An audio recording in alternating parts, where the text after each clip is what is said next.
Michael Murphy, Here. Kevin Scully, Present. Marcy Daniel, Chip Pestiglione, Here. and Stephen Thau. Present. Thank you. Let's stand for the Pledge of Allegiance. I pledge allegiance to the flag.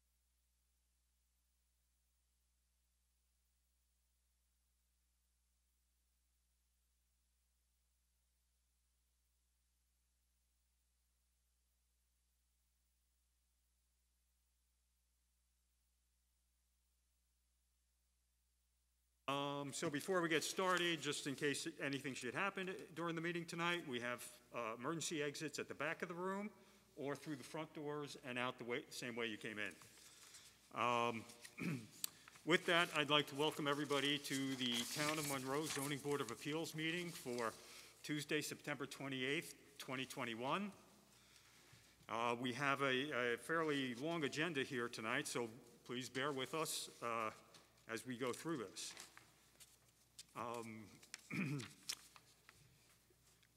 The first item on the agenda is appointment of a new acting chairman.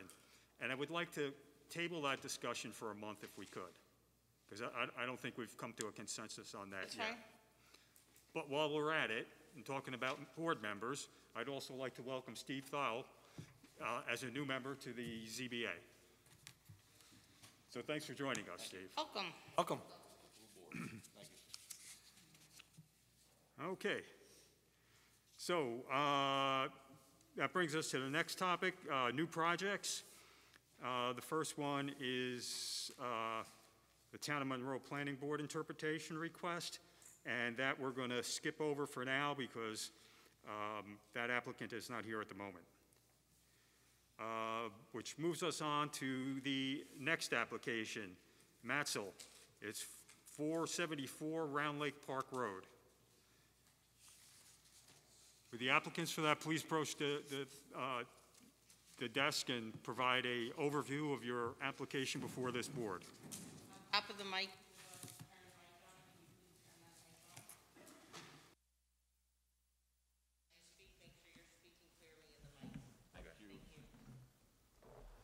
Good evening. Hi. Good evening. Nice to see everyone. Thank you. Yeah, and could you announce your names? My name is Harley Matzel. Jacob Zacco.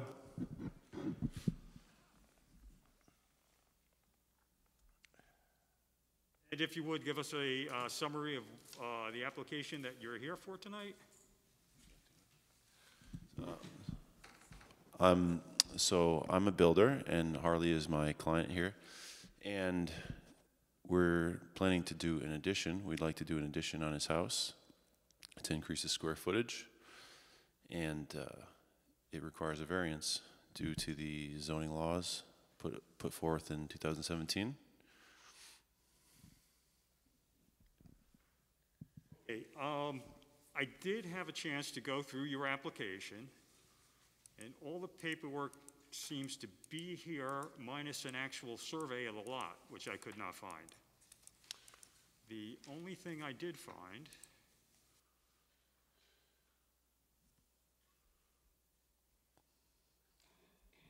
a set of building plans, Okay.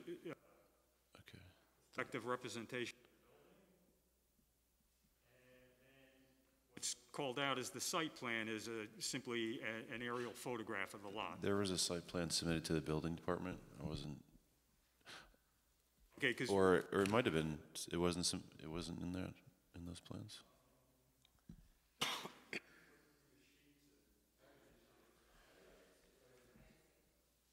and that's really the main purpose here before this board.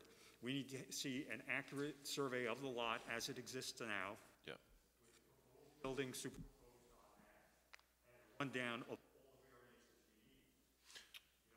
without that. Yeah, there was a whole, that was also part of the application. It was what was forwarded to the building department. It was also there's a whole sheet with all the line items.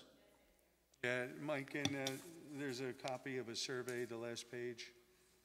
Very last The page? very last page.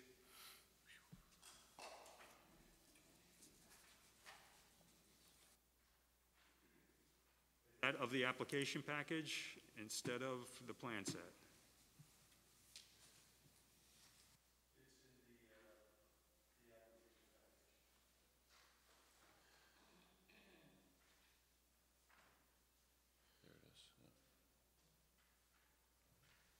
It looks to me like, yeah, there's a survey on the last page of the application, and then the second to last page, it looks like is a copy of the zoning table, then with the indication of which variances are required, right? Is that what everyone else is seeing here? Not a traditional site plan with bulk table on it.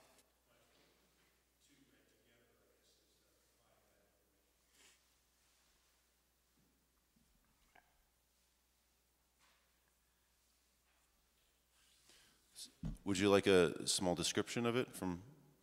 Yeah, if you would, you know, So it's a single-family home, and we'd like to stay within the current setbacks, not encroach upon any existing setbacks. And I'm trying to look at just to explain what's going on. So there's a covered porch in the back. So that is the setback. That's 40 feet from the property line. And then we'd like to move that back wall of the house back 5 feet, and so that stays within those setbacks. And then the major addition is to go up another story, so add a second story with a flat roof. covering this footprint plus 5 feet.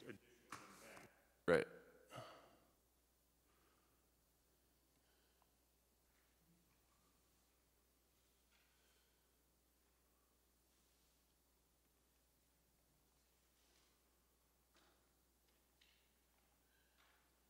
So you've got a pre-existing non-conforming lot area and lot width.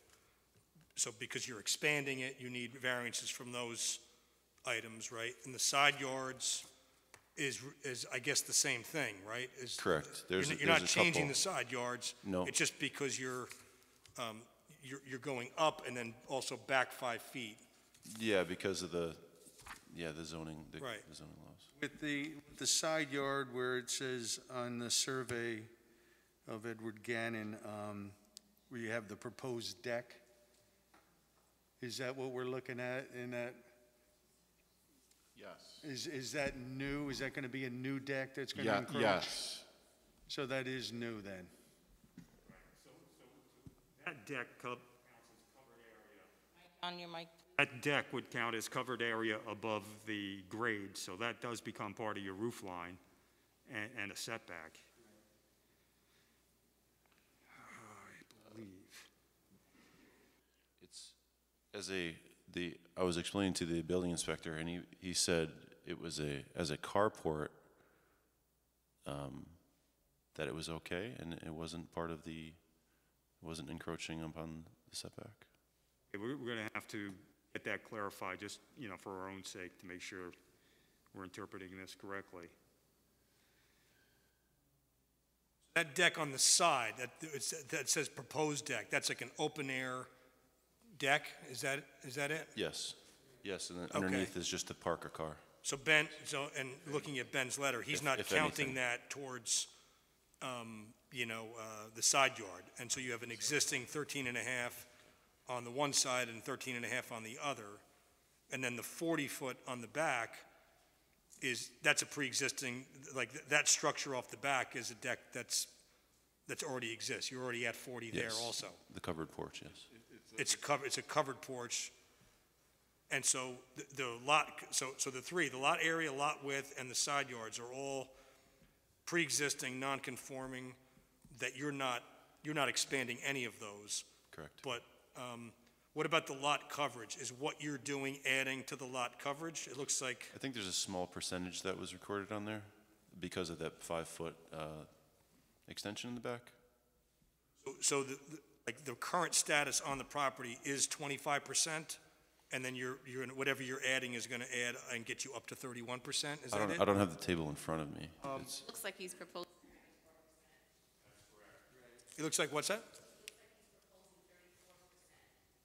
Existing is 31% coverage, proposed is 34, so you're, increasing it another 10% there. I'm looking at something different. I see proposed 31 on the documents I'm looking at. Writing In the handwriting, at the bottom of that page. Look at this sheet, Dave. It's in the application. No. probably halfway I'm back. looking at this one here. I'm looking at that one, too. The one that you have, Mike, I didn't see that one. Application package about midway through. I think the 5% in the back increase, it's another 3% increase, if I'm correct.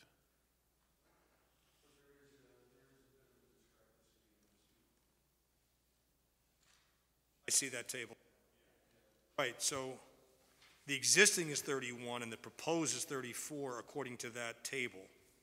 That sounds right, yes. So, yes, actually, that makes sense, right? Because if you go back to the other table with the handwriting, that says existing. It's giving you existing. It's not giving you the proposed there. So you're looking to go from 31 up to 34. Yes. That's what's happening. Okay, Yes. I got it.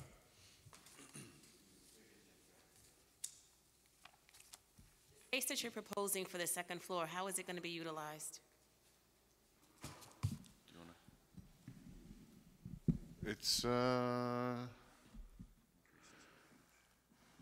increase in square footage. It's a living space. I have one bedroom and a small bedroom and one bath downstairs where I live now. And I have 4 kids. They can't really stay with me. No one could stay with me. And 1 bathroom. So I'm gonna have living space upstairs.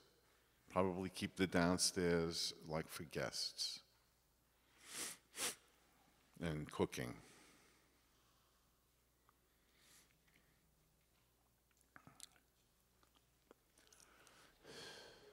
Out there, That Yeah, included?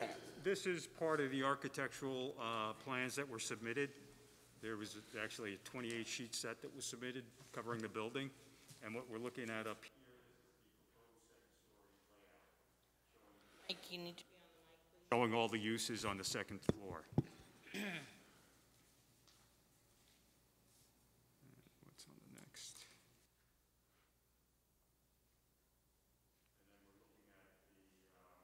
Top deck here.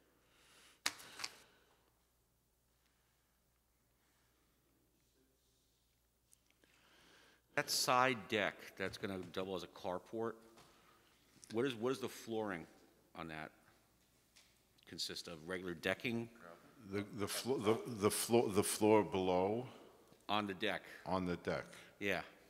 Is it regular, decking or? decking. Okay. Below is grass.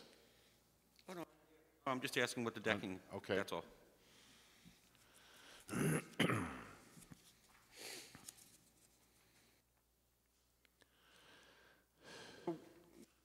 What currently occupies that space where the carport is going to be?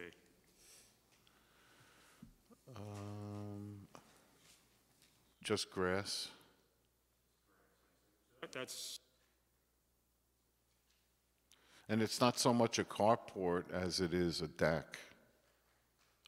There's actually a tree in front of it right now that I might not even remove.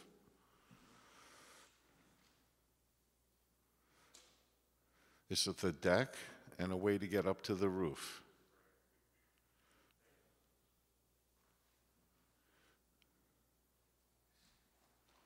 side deck, if there's nothing over there now, this has got to be part of the calculation of added hard surfaces or, impermeable areas.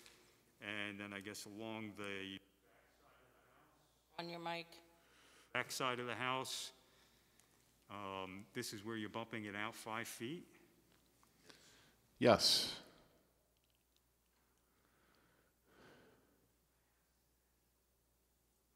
All right, so I'd just like to make sure that, all of the impervious area has been captured here. not impervious, but just hard surfaces as the way it's defined in the code. You know, and a deck gets included. Mike, could you go back up to the,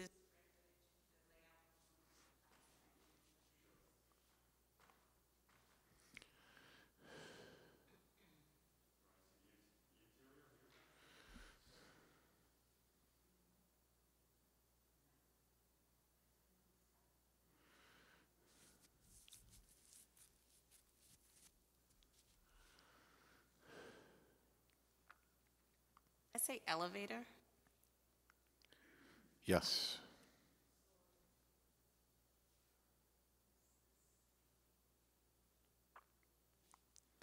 Okay, go all the way up to the roof. Just the second story.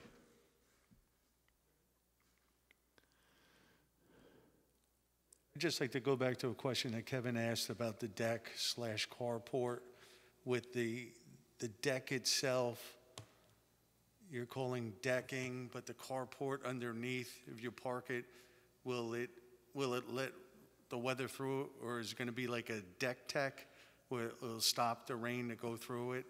Or is it just going to be regular deck? I wouldn't call it a carport at all. That was like, I'm just I just want to say, something of an afterthought, and may never be. And the decking would, I'm sure, allow water through. Yes, but On your mic, Mike. there's a distinction in our code about lot coverage. It's based on hard surfaces, not necessarily permeable and impermeable. So long as it's a hard surface above it, like the deck itself counts as part of the hard surface calculation. So I guess what we're trying to figure out is everything that we're looking there that is counted, is it all accounted for and it all totals to 34? Or is that 34% that you're requesting inadvertently excluding some of this area like this proposed deck? That's really what the board's trying to get at. So we make sure that we have all the variances that you're going to be asking for all together in one. Do you know if that side deck, I would that think it proposed does deck not. was included in that lot coverage? It's not. It is only the 5 feet in the back that was included in that extra 3%. The deck in the front is like an overhang.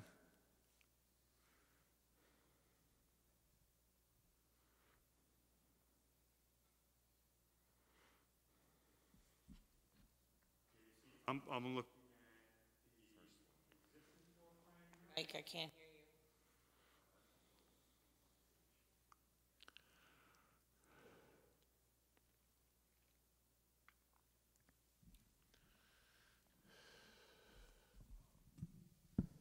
Okay, so this is the existing floor plan, right? In the back, we have this piece that you say juts out 5 feet from the building.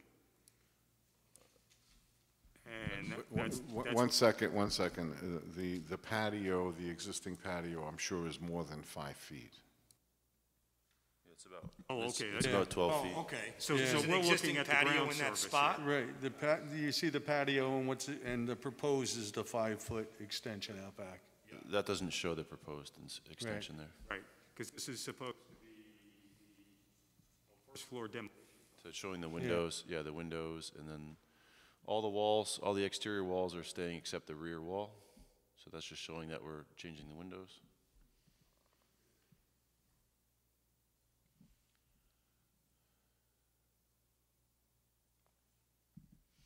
You know, so this is the hard surfaces that are represented by the building. The outside of this building envelope as it exists now, and then I don't see a side deck or patio over here.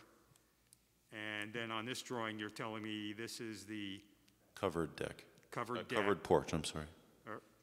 Yeah, right, out the back. Covered patio. So that's yes, your patio, sorry. starting base condition, that plus your driveways, sidewalks. Those are all the existing hard surfaces that got you to your 31%.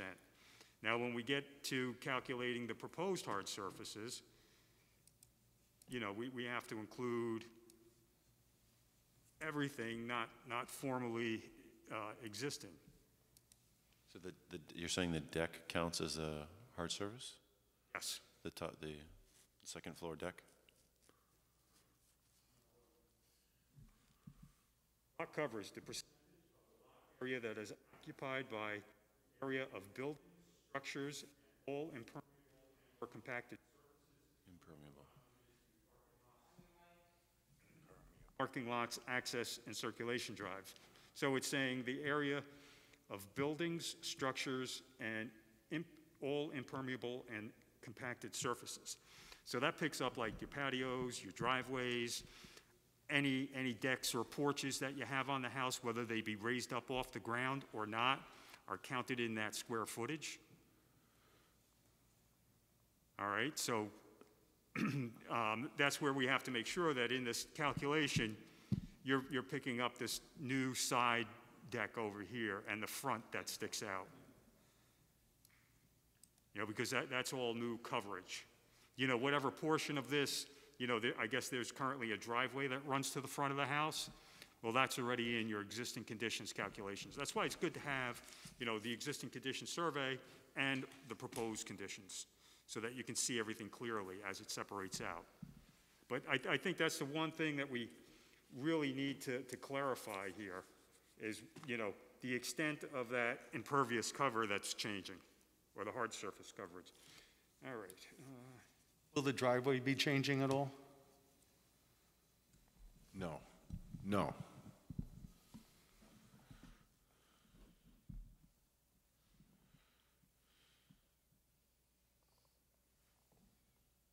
I want you to understand the confusion that I'm having with the deck or a carport. It's because you're calling it a deck and the builder called it a carport. So, Yeah, it's a double purpose. To me, that's what it looks like. yeah. But he doesn't, yeah, it's, So right now, does that driveway go to the side of the house? No, it where doesn't. No, it that doesn't. maybe carport might be? No, it doesn't. Okay. It's a little weird, but there's a driveway that goes up to the garage, and then there's like a little driveway that goes off to the side where you could park a second car, but it doesn't go past the tree. yeah, there's you could see on the Google Maps on the plan how the driveway is. It's the second page of the plans.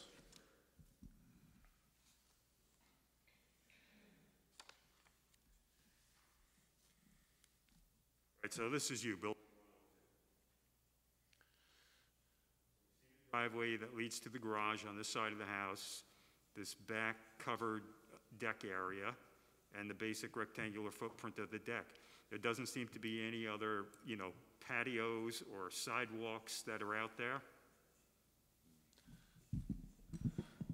Like if you look, where you go down, you just go down, straight down. That right over there is like, it's not black, but like you can park, that's a black top surface there. And there's a tree. That tree doesn't have leaves on it, but it's a vibrant black oak tree.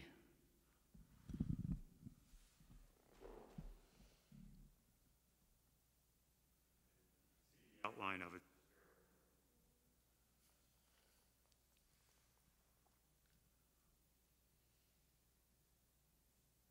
Well, I think it's to your advantage to include that additional hard surface in your existing conditions calculations.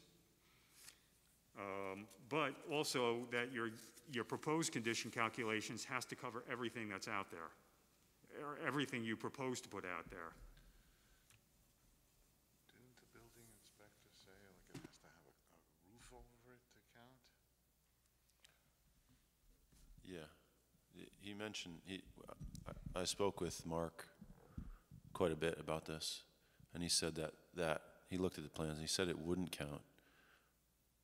Well, towards the setbacks, he said it wouldn't count. Yeah, towards the setbacks, Right. I think that is the case. I think a raised deck may not count because it says it doesn't have a roof on it. I disagree with that, but that is what's in the code. It's really the rooftop that counts in determining setbacks.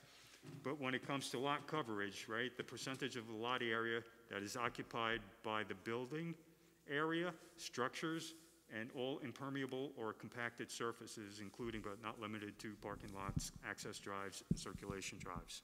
Okay, so impermeable, That's only part of it. okay. It's, what- everything else counts too. It's about hard surfaces. It's not just the permeable versus impermeable. Well, you just said it has, you know, you just No, said. no, that's in addition to the list. Includes Right. structures, and a Structures. structure is That's- anything constructed or erected on or under the ground or upon another structure or building. Right, so, you know, if you have a deck, that's part of the lot coverage. Okay. Do you think maybe we could like, you know, there's some urgency since we'd like to get this going before the winter. Do you think we could maybe try to calculate that right now? No, I'm not prepared to calculate anything here. I think what you need to do, otherwise, you know, the application looks, you know, fairly complete. You've got a good set of plans. I didn't realize that there was another page that I missed, which was the actual survey map that you provided.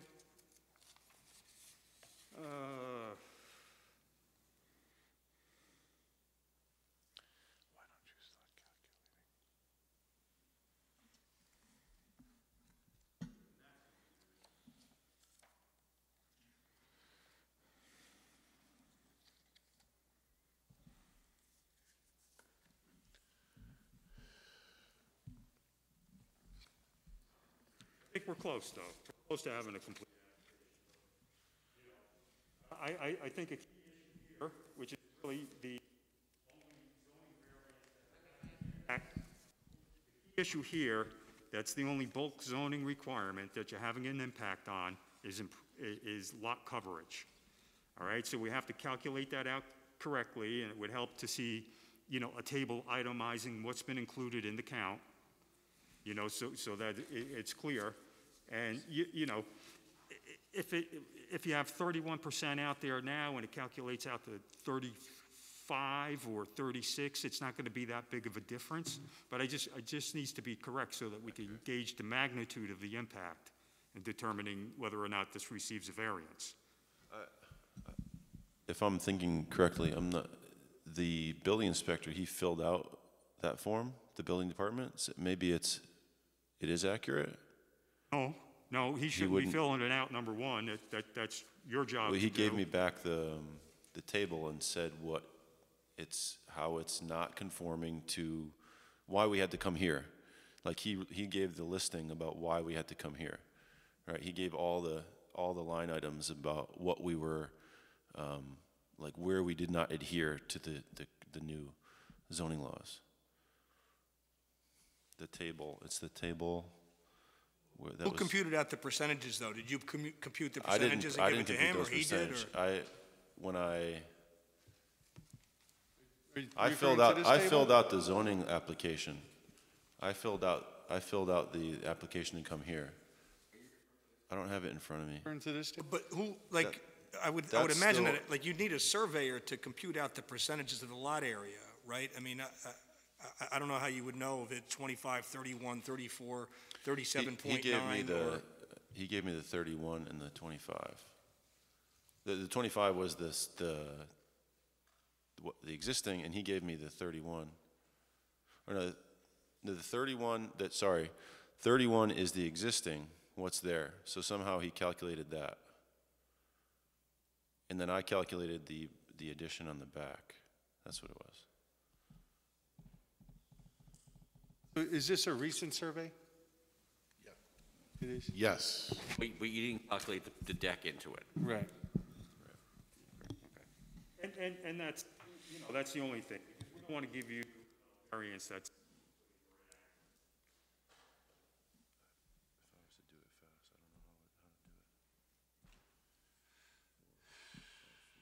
Also, why we were asking the question, going back to that deck, if, you know, what constitutes a roof where that deck might get on the offset, if it's a deck tack that keeps the weather out, I believe that constitutes a roof, then would be going into your offset variance.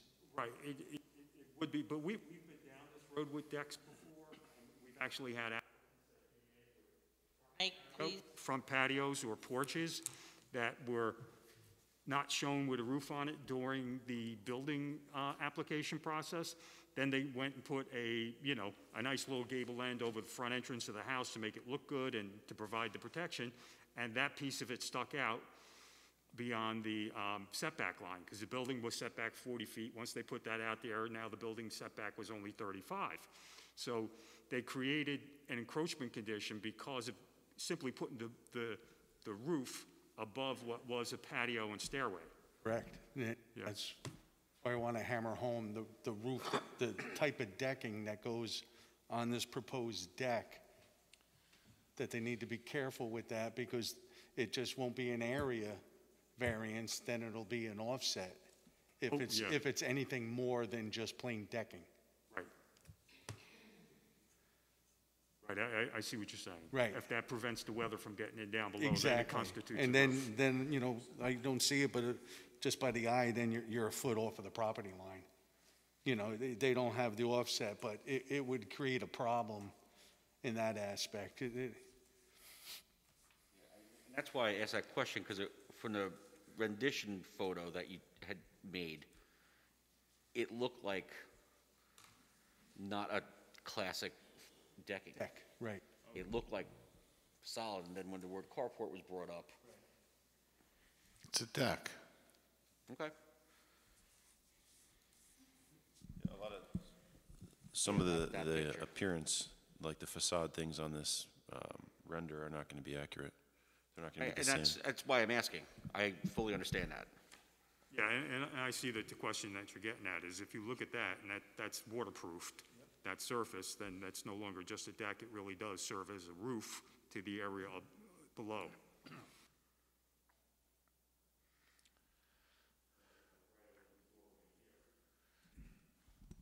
Yes, I see what you're talking about. And it's always been a deck.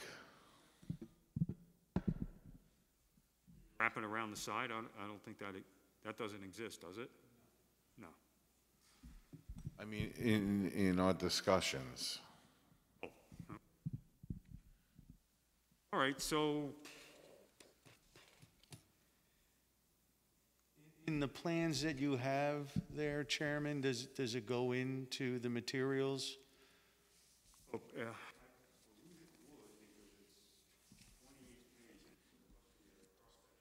of that deck somewhere.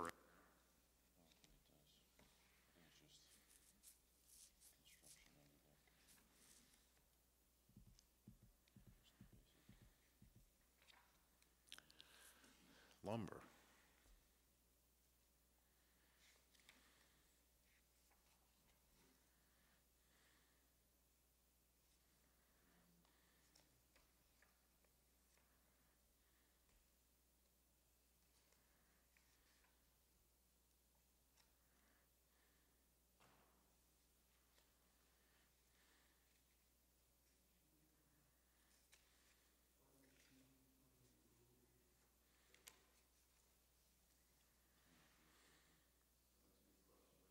That's for the roof. That's The top deck? roof decking. Yeah. Yeah.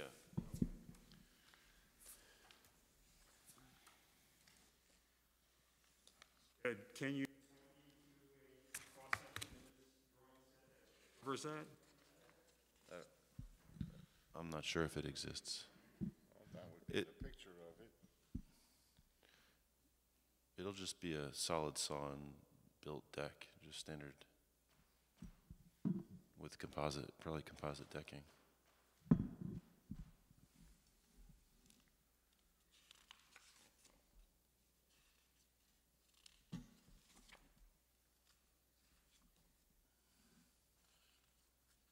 All right, I don't want to spend a lot of time here. We have a lot of things on the agenda. But the two questions I think that we do have is to detail out the calculation of the lot coverage, right, including all hard surfaces, driveways, walkways, rooftops, decking, compare and provide a side-by-side comparison with the existing condition and the proposed. You know, rather than providing us with one number at the end, it's helpful for us to see how you got to that number. There is a second floor framing plan, actually, that just shows the lumber used for the deck. Page? I have a bad copy without the numbers.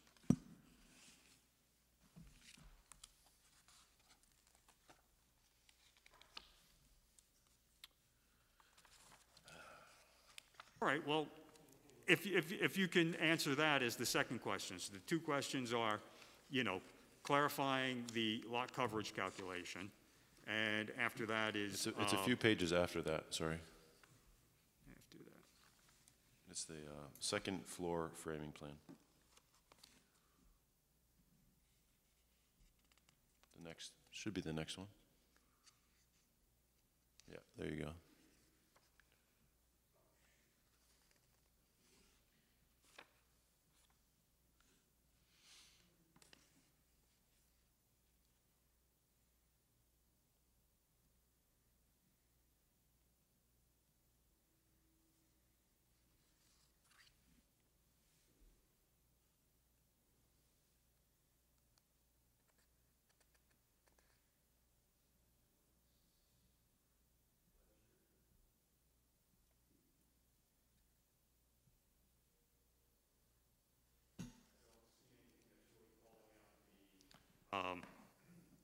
Oh, the decking itself? Yeah, the deck surface. No, because that's, I mean, that's left out to be decided.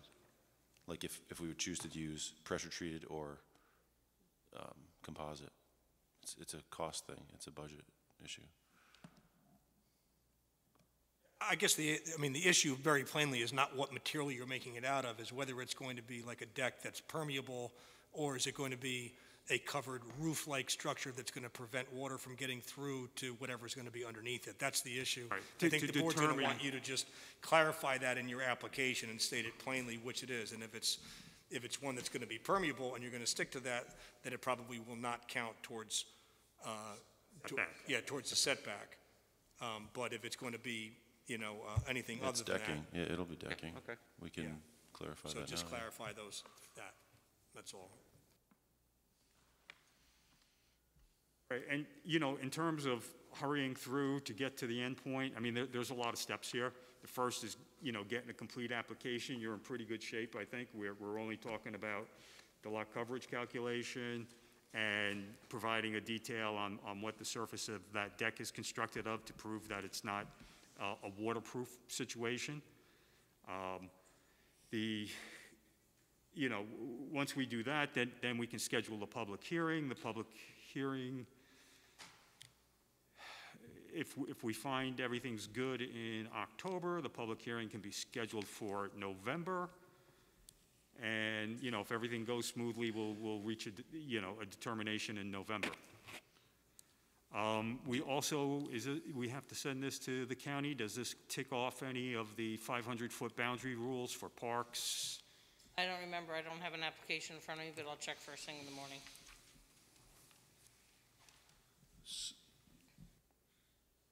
I mean, so the percentage, I'm thinking it's gonna be, I could get it pretty close. I mean, how you want it, like from a surveyor? How accurate does it, where do we put this? Or how do we determine? You can put it in a table, break it out into separate areas and say this area, area A is so many square feet, area B, just so that we can see how you got to that calculation. Describe what it is, each item, and what the area of that item is. Maybe it's the footprint of the house itself with roof is one area. All the attached decking is another area. Then, your driveway surface, only up to your property lines. What's outside your property line doesn't matter. Sidewalks, patios, anything like that that's either on the site or proposes to be on the site. Is there a place for that in the application or to fill in? Just fill it in a table, any way you want.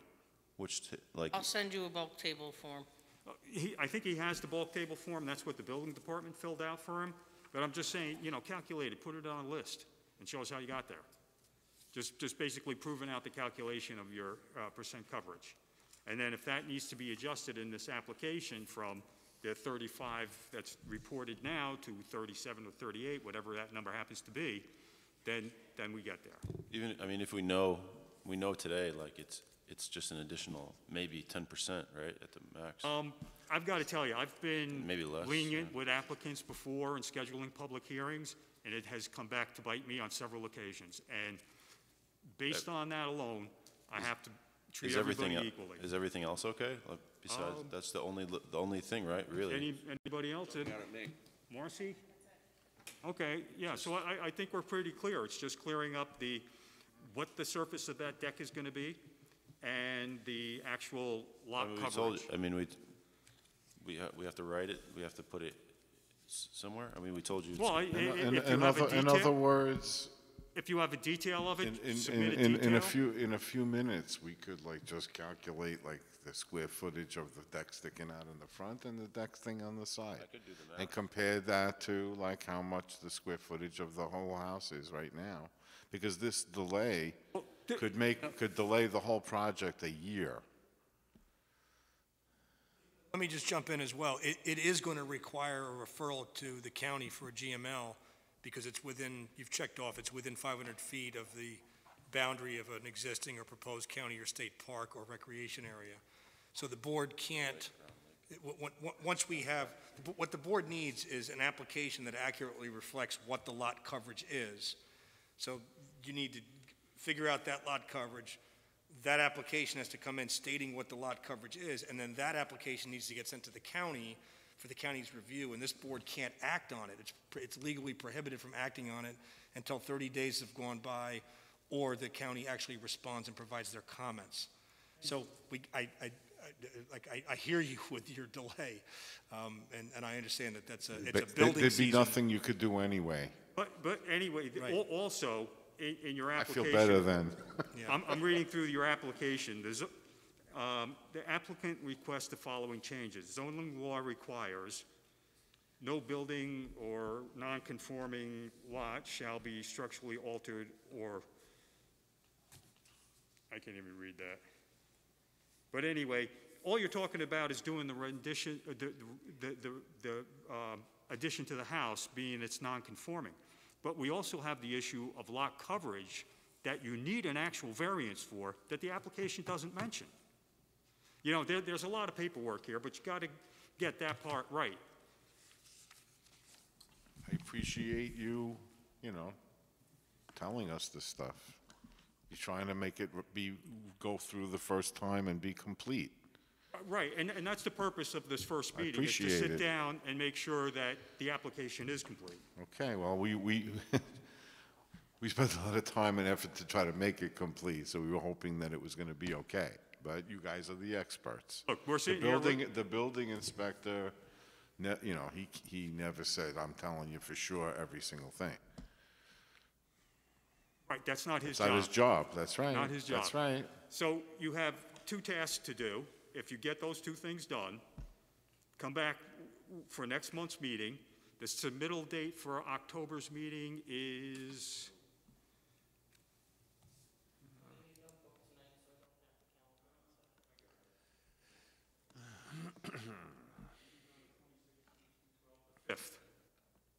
October 5th. Yep. Tuesday, October 5th is the submittal date. By noon. So that's a week from tonight. That's not bad. That's the submittal That's to to be on submit. the Oh, I'll October agenda. submit. Right, and then we look at it together in October and say everything's in order. We put together the mailing list for notice to the surrounding residents as to, what's being conducted here. And then we refer the application to Orange County Planning Department. They do what's called a general municipal law review of it. Because it's within this 500-foot rule that they have, there are certain things that tick that off that puts it in their jurisdiction. Then they have 30 days to respond. So before we send it to them, it has to be a complete application that we stand behind and say, yeah, everything's good here. This is all true and accurate to the best of our knowledge. Oftentimes, they don't have a lot to say. Sometimes they do, so. On their two tasks, is one of them updating their application? to put that, or is that the third task? Yeah, that's the third one, thank Right. you. So you have to update your application where you have written that the zoning law requires you have it in one, you have to update it, I think it was the area variance. So the two things were what I put and, The decking. The decking, just a detail of the decking and a brief description of it. but what he's saying is the non-conforming lot and the lot coverage. And lot coverage, yeah. right. I because- thought the non-conforming lot was I thought it was all grouped together because the percentage. Oh, no. No, not at all. Because we have to identify each piece of it. Let's say, you were extending the side, or reducing the side yard. That would have been another variance to grant. Each one is separate. So right now, the only thing you have is lot coverage, which is, the required is 25%, or the allowed, I would say. The existing is 31%, so we're already 6% over. And what you're saying is proposed is 34, but that 34 needs to be verified, as well as the 31. You may want to check that too. Because I don't know, when somebody else does the calculations for you, you don't know what you're starting with. So do you require like a surveyor to do this? No, you're a licensed professional architect. We can accept your plans and calculations. Okay. More complicated than that, if we were talking side yard variances, then we would need to see that on a survey. Okay. What was the third thing, Chip? I believe update the application. Right, Like 'cause change the to- dates on it? No, to cover that, Variances. yeah, the variance that You you're, understand? I'll take that.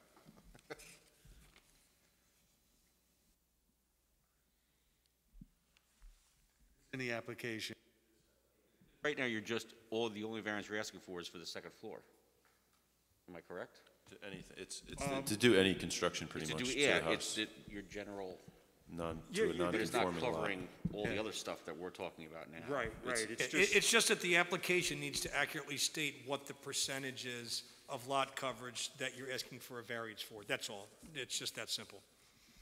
And if, And you're telling us how to do it, so like in steps, so you could clearly see what is now and what we're gonna be, and how we got to that.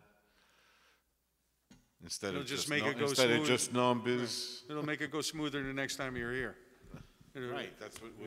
yeah. You understand, right? I got it. Okay.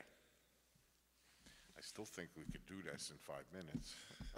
this is not the place to do that.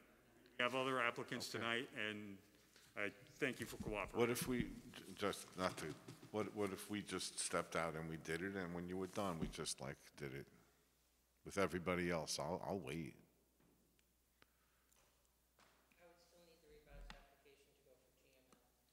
Because if we don't get it started before the winter, then it'll actually delay the whole thing like a year.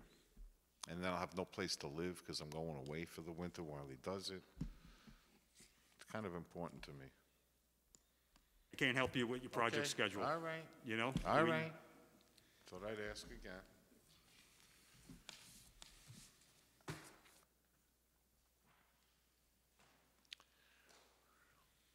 Okay, Okay, thank you. Thank you. Thank you. So that brings us to the next application, which is for Verizon. Bonnie's here. Oh, Bonnie's here. Yeah. if I we didn't can see Bonnie. pull her up, Oh, please. okay. All right, that brings us back to the first application from the Town of Monroe Planning Board looking for an interpretation. I'm wearing bright red. Good evening, board members and chairman.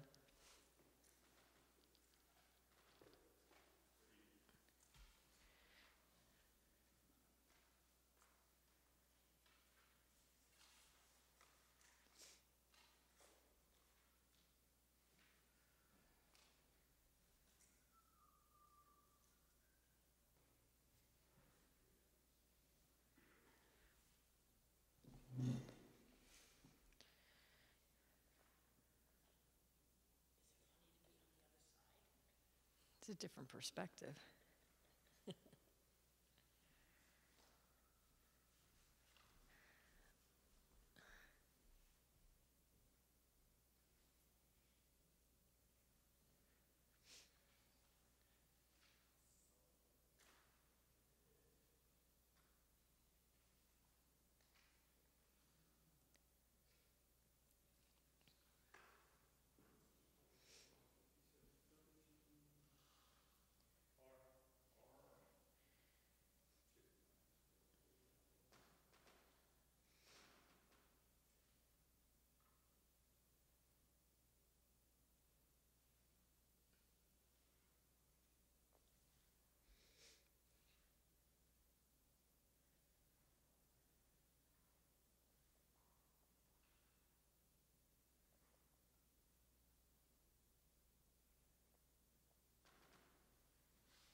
Okay.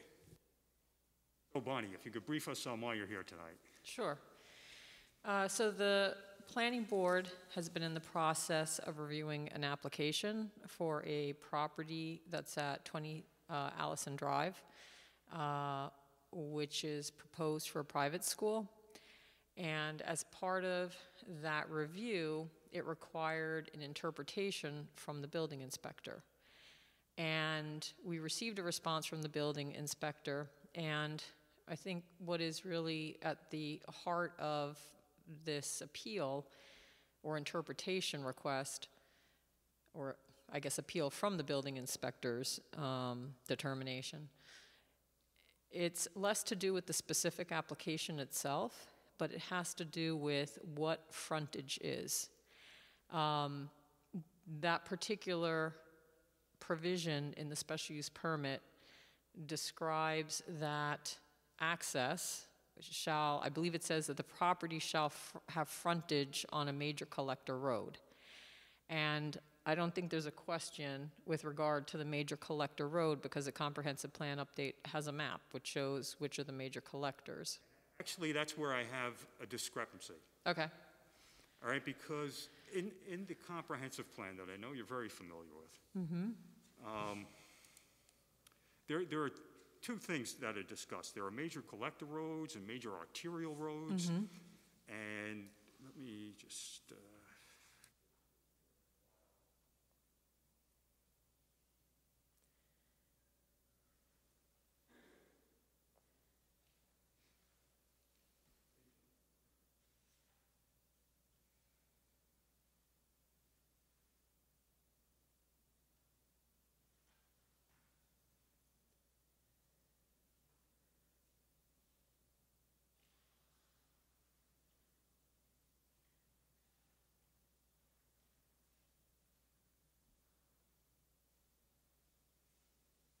So, in fact, there's Cromwell Hill, right? Many of the town's pre-1900 buildings front to these roads, which also are typically the major collector and arterial roads serving the town. And then I believe there's a map that shows the functional classifications.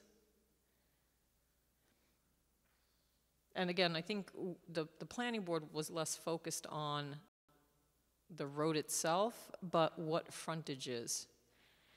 Because that provision describes, and this is true of any potential provision in the code, when there is a provision that says the project shall maintain frontage on XYZ road, the expectation frontage means where the property is getting access from.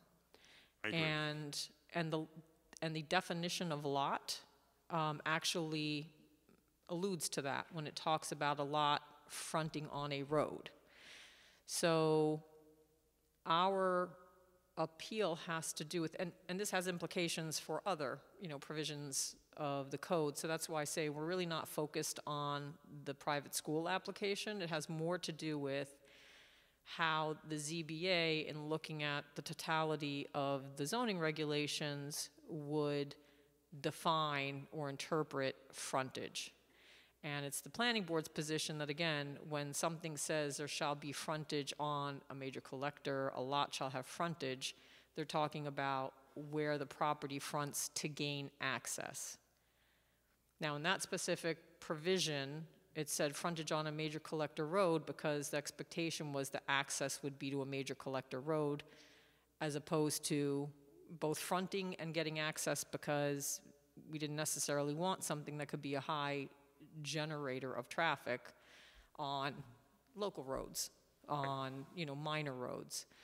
So again, I think the question, and it's not limited to this application. This application just happened to be the impetus to ask us for the determination, and then while we're appealing it, is for you to look again at the definitions, at the context, and determine whether frontage means where you get access from.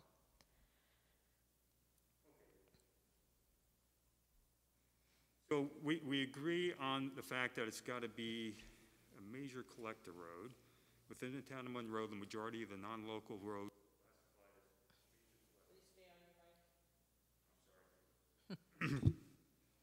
I don't normally tell you that, Bonnie, at your meeting.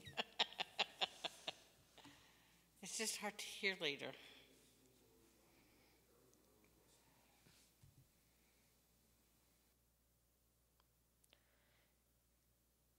So when I look at the definition of major collectors, right, within the comprehensive plan, right? So it provides a listing, and all of the roads on this list are county roads: Seven Springs Road, Mountain Road, Forest Road, Acres Road, Bakertown, Highland Road, which is County Road 105, are classified as major collectors. South of Route 17, examples of major collectors include Lakes Road, again, County Road, School Road. I don't believe Rye Hill is. Rye Hill is not. I don't Berry believe Road Berry Hill is. not. West Monbassia Road Orange Turnpike is. Orange Turnpike, Still Road. Still, I don't think is. Stage, I don't Main believe Street, is. and Harriman Heights Road. Right. I believe there's a map, again, that shows functional classifications. At least I thought there was a map.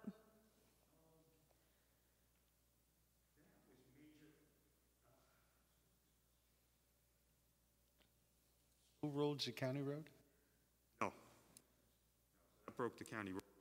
The functional classifications, they're developed by the New York State Department of Transportation, and they classify various roads based on how they operate.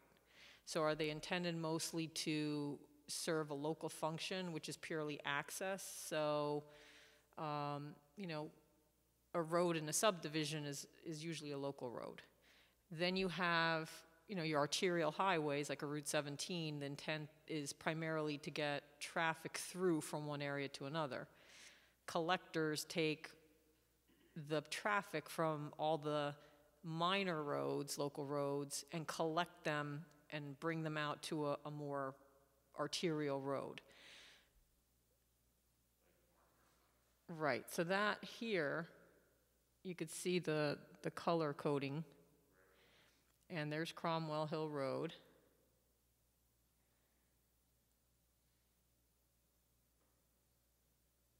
And Allison Drive comes and intersects with Cromwell Hill Road. And then the legend, if you scroll farther up, says major collector. The major collectors are shown in blue, and Cromwell Hill Road is shown in blue. And I guess the trouble I have with it is that, when we're talking about major collector roads, and most of them being county roads, it establishes kind of a level of development and of the roadway, and it's how well it's designed. It's got good horizontal and vertical curvature. It's got wide pavement. The pavement is not dipping and pitching in different ways. It's got good drainage. They have good sight distance. And then we get to roads like Cromwell Hill Road and Rye Hill Road, which are really essentially, they're old farm roads that were never meant to be carrying the kind of traffic that they're carrying today. Right, and I think from the perspective of reviewing any application, the planning board would take that into consideration, because it's one thing to have frontage, but there are other considerations when you're reviewing an application. But I think this was a siding requirement in the special use permit criteria.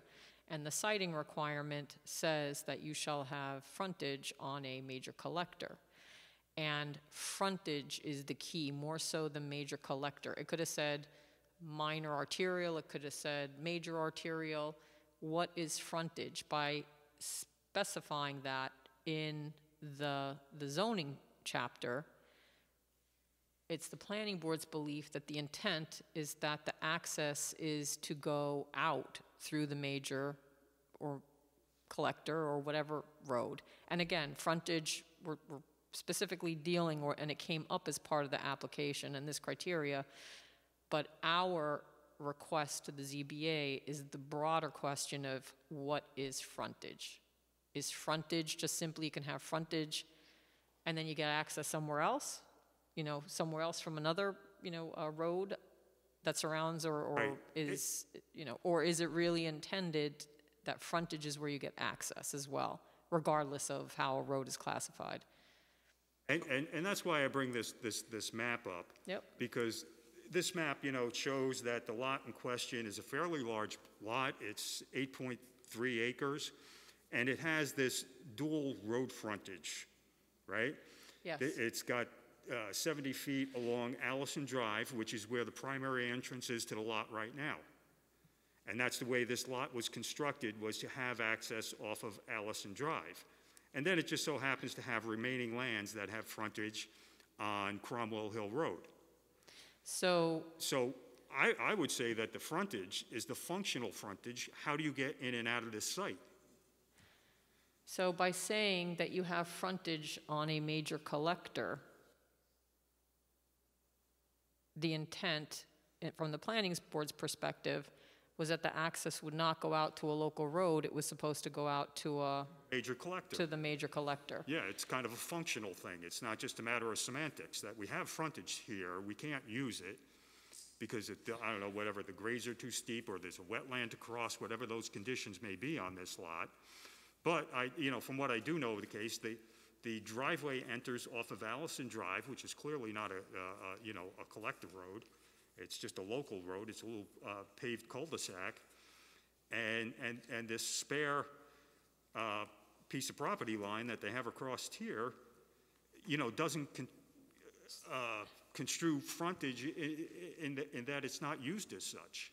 So, But does it, so the planning board in looking at this, so first is to put a school on a particular lot, there's an expectation of frontage. And again, from our perspective, it's an expectation of frontage and That would be where the used for bus access, right. traffic. And so, once you define if frontage equals where you get access, then we look at this lot, and if it's not getting access and can't get access from Cromwell Hill Road, then it either, we allow them a waiver if the special use permit requirement allows it, or they have to go for a ZBA variance. And that's why this has all come up, because it can come up with another application. We're talking about the term frontage. Right, I mean, just recently, we had another applicant that was before us, and although they have 500 feet of frontage on a public road, it was completely impossible to access the lot off of that 500 feet because of the 35 to 50-foot rock face that was out there. Right. So that lot has never been developed. Right. They did not have functional frontage. So they can have frontage, and they're supposed to, let's say this was a different lot, a different application, regardless of what the application is, the specifics. If the zoning says the frontage is supposed to be on a major collector and the intent is to get access to it, and they cannot, for whatever reason, either they have to find alternative functionally from a design perspective, or again, they have to, from our perspective, get a variance. But our, again, fundamental question to the ZBA, in terms of the building inspector's interpretation, isn't necessarily specific to this application, the major collector aspect. It's, does frontage equal where you get your access. You know, we'll ultimately review the specifics of this particular application and whether a waiver or variance would be required, depending on how you interpret frontage and access. More of a precedent that you'll be setting. Well, exactly. And so because we can establish a precedent and because the building inspector's determination could essentially create a precedent, I guess, by making that determination, we felt it important to bring this to the Zoning Board of Appeals because frontage is actually not defined in the zoning chapter. It's not a definition there. Frontage and the fact that that's where you get access to is kind of brought up in the definition of a lot. And that's like the everyday meaning of the term.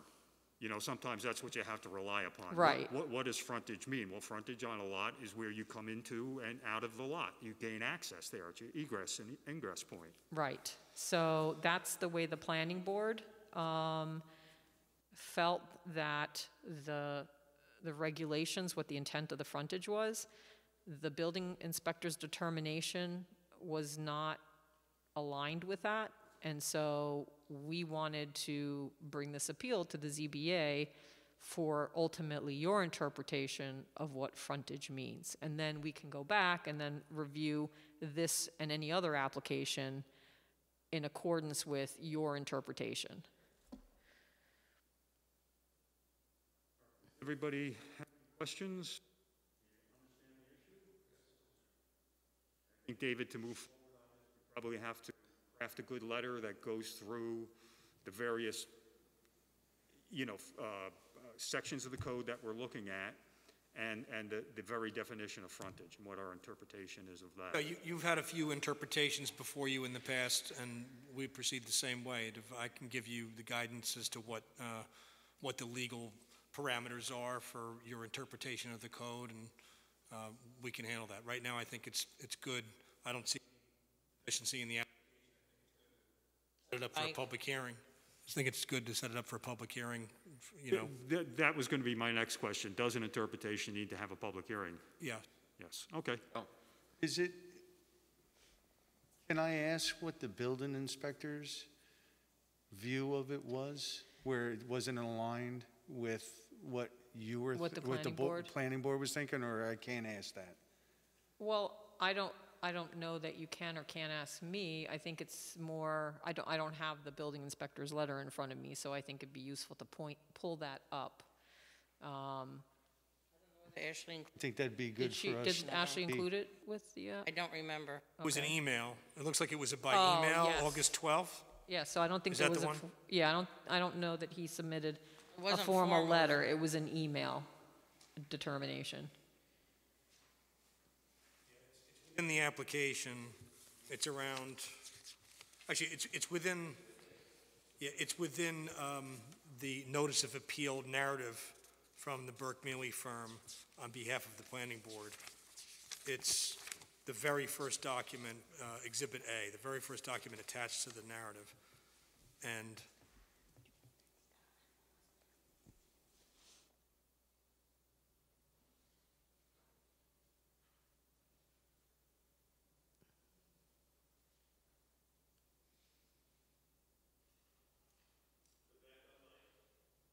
Not talking. He's talking, George.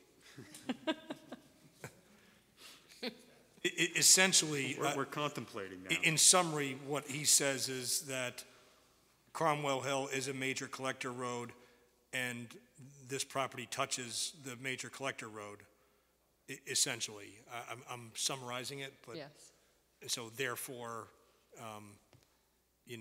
that's what frontage means. Right, so, And- and that, he's saying it has frontage, but in fact, they're not getting access from Cromwell Hill Road. Right, And that's where we vary or differ in our opinion, that the intent was that where you have that frontage is where you're supposed to get the access, because why else would you put that standard in? Right. And actually, in the section that he references, he highlights and underlines, the school shall maintain frontage on a major collector. Well, you're not maintaining it if you're not driving through there. and utilizing it. It's just there. Correct. It's not being maintained. So by that statement being in there, maintained, it's used, you know? So if it's not used, then that doesn't count as the required frontage for this type of use. Right. Or because they're not proposing to get their access through that frontage. Rather, for this particular instance, but we will come again with an application will come to us again, and it will probably have two frontages, and there'll be some intent that it go out in one direction, and because they have it in another direction, they'll say that they meet any requirement. And we want to be clear, again, what the intent is. And Ashley put in supporting aspects of the zoning, and I think in particular the definition of lot, the way that it refers to frontage, it relates frontage to access, I believe, if I recall correctly. Isn't there some type, Chairman, of the amount of frontage that will also dictate the egress? Because you're going to need site. So, you know, it's I think it's a certain amount of feet that constitutes road frontage. The code used to define minimum required road frontage. Right. It doesn't really define that now in a dimension. It's, you know, you must have established road frontage to get in and out of the parcel. That could be by way of an easement over somebody else's land. Right. You know, to assist landlocked parcels. But this isn't a landlocked parcel. It has existing frontage that is being maintained on Allison Drive. But the distance on Cromwell might not meet, that's why I was asking, what is it? I think it was 18 feet-ish, something like that? So the applicant makes a point in the narrative letter to say that the portion of the property that abuts Cromwell is only 19.4 feet, but the fire code requires a minimum of 26 feet for a driveway for access, so that you cannot gain access through their frontage, their I'm using quote-unquote frontage, the portion of the property that abuts Information like that helps define the answer that we're looking to give or you're looking to get.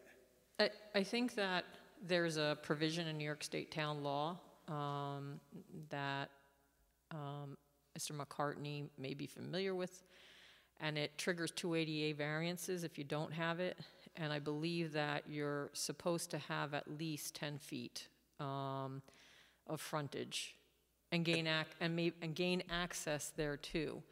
But again, there's two aspects here. We're not necessarily coming to a determination as to whether this can or can't be used as frontage, whether it's actually feasible. We're here for an interpretation of, does frontage mean where you get access from? And then if they're not providing it from there because it's not adequate, then that's something they either have to get a waiver from so that they can go out Allison Drive, or they have to get a ZBA variance if they're not allowed a waiver. So the planning board isn't focused on the specifics. It's focused on what frontage means again and where you are supposed to get your access. And then we go from there. And this application serves as an illustration to highlight, you know, the different applications of the two different opposing interpretations. Yes. I'm just looking at the paragraph now where we're talking about the 19.4 feet, and I'm also looking at the tax map that was sent to us. Well, this has actually almost 400 foot. I don't think that's Cromwell. I think it's a different I think road. There's only a bit of it that's Cromwell, if I'm reading it right. I think it's actually, and I don't know if you have access to Orange County GIS, I believe that's a paper road. That's Orchard Street. Orchard Street. Oh, okay. Right. I thought that, No. I took that to be Cromwell. But then it goes on also, it butts up against Spring Street or Grand Street up top there, but that's Orchard Street. Yes, it's the really small tip that you see along Cromwell Hill Road. That's the 19 or so, plus or minus, feet.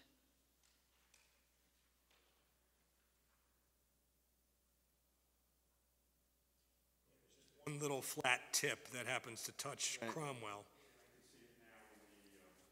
Yeah.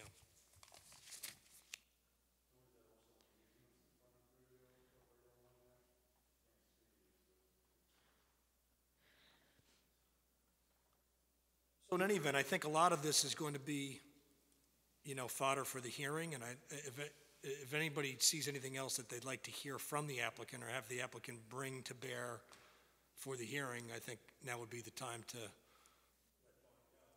I don't see anything further that would need to be submitted that would,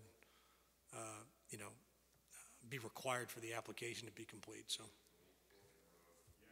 So, Old Fork, it's a paper road, you're right, Cromwell. right. So, it fronts, but is the intent of frontage that that's where you get your access? And then we move on from do they or don't they have it once you determine that is where they're supposed to get access.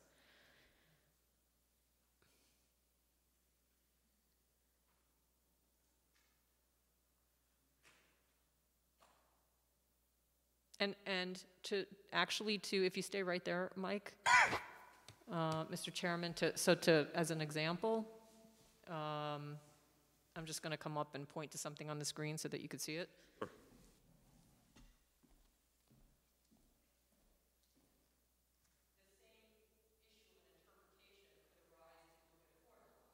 Right.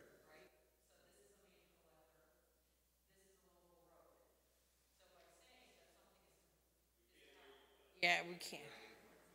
Bring the mic with you. I was gonna say, take that one. I forgot. So, again, rather than, I know it's hard not to focus on a particular application, but let's say that a proposed future use that requires frontage on a major collector comes to this property, and they have access to Maple Ave. If it says frontage shall be on a major collector, from our perspective, that means you're supposed to get your access to Cromwell Hill Road as opposed to coming in onto Maple, because that's where your major traffic is. And if it is a particular use that might be a major traffic generator, that was the expectation. Knowing that Cromwell Hill Road, I understand, the specifics of that road and concerns about capacity, but we're discussing specifically what frontage means, again, related to access, road access. And I would even think that, looking back at the subdivision that created Allison Drive, under that plan, they proposed their frontage onto Allison Drive.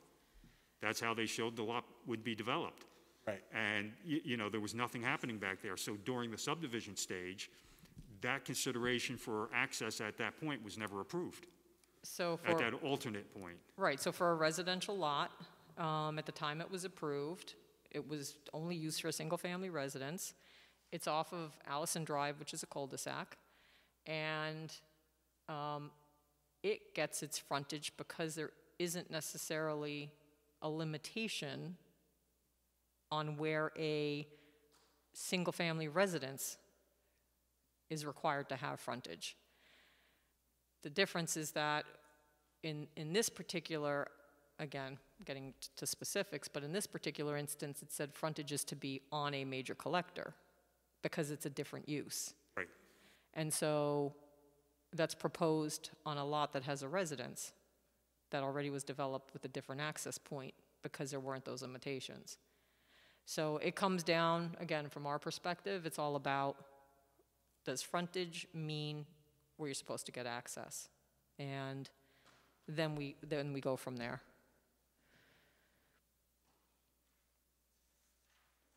Okay, I think we hear the case you've made here tonight.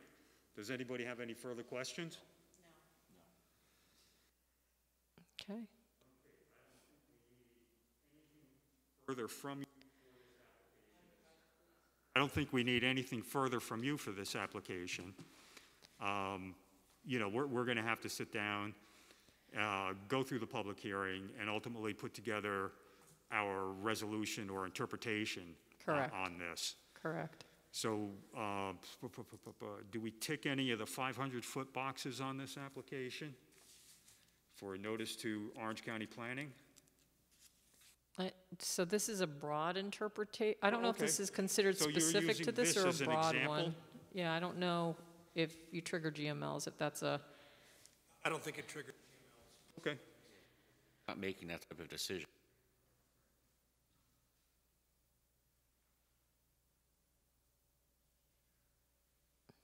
Okay, so with that being the case, we have a complete application. We've heard Bonnie's presentation.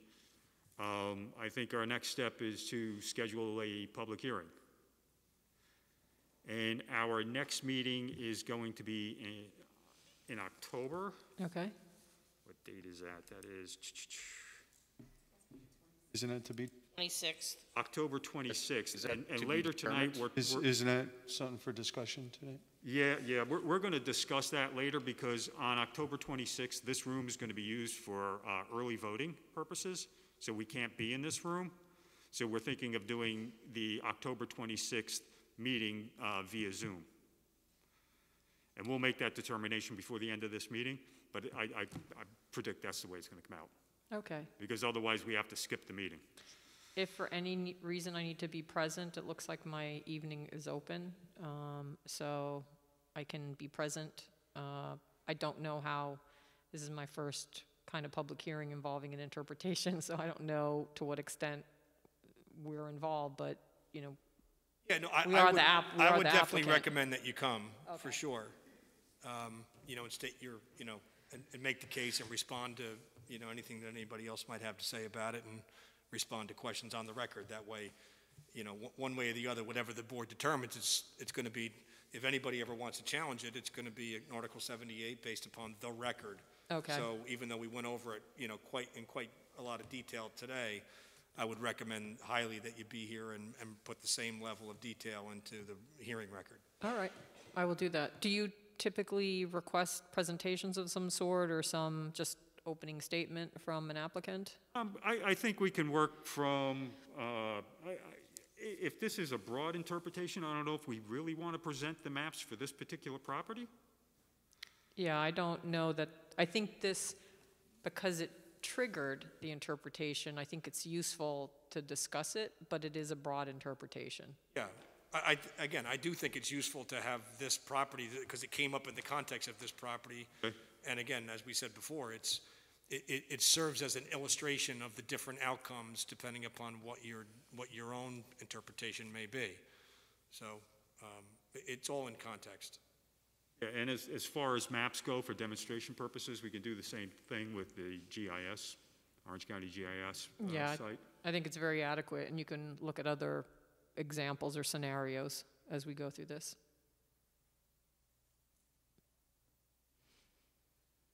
Okay, And if for any reason the date changes, just let me know. If for whatever reason, well, I think you said it would probably be Zoom then as opposed to not holding it on that evening. yeah, I think we're going to go Zoom because, you know, then we get into November and December, which is the holiday season, and our meetings end up, you know, some of that might be canceled depending upon dates. I guess it would, you know, Thanksgiving wouldn't impact it, but And it would be useful for us, just because ultimately, whatever your interpretation is, then we do have to go back to our applications. So that doesn't then in any way extend out the time period for us as we review applications, once there's that interpretation. So, you know, to the extent you can have it in October, that would be great from the planning board perspective. So, item 4 on our agenda is discussing changing the location or date of the October meeting. Right, so Now, October is before we definitely make a out. motion to schedule this for a public meeting in October, do we need to make that decision first? I mean, either way, the date remains the same. It's just I going to mean, be the yeah, venue. it would certainly, stand to reason that you don't want to vote to set it for a public hearing, and then when Bonnie's out, suddenly change, say we're not having a meeting that day. Well, what are the options of changing location, Zoom, if change, an agenda, change the locations, what are the options that are The given? options are to change the date. Normally, we used to hold all of our meetings at the senior center, but there's no video available for over at the senior center any longer. There's no longer equipment there. So it would be difficult for George to get it set up for viewing that night. So he recommended either we move it to a different night in October, which I had put in the email to all of you. Right. It would have to be either Wednesday, October 20th, or Thursday, the 21st, because I have planning board on the 19th. I'm actually on a, So then the only other option would be to make this meeting, leave it on the 26th, and make it a Zoom meeting. The conference room is not big enough, and we wouldn't be able to use it with the open voting, then it would be too crazy. It is public hearing night, there's gonna be applicants here. As you can see, we have some people here for the application this evening. So there will be more most likely at the public hearing. This we would have, Correct. it was supposed to, Somebody lied to you. And it's clear that we're still allowed to continue to have Zoom meetings? Yes, I asked, Okay. already checked with the chairman, he said it's up to the board. Okay, yeah, I wasn't sure from New York State executive orders and all that, if we were still allowed to have them. Yeah, my understanding is that it was extended, and it's been our position for all our boards, all our municipalities, that yes, you can. Okay.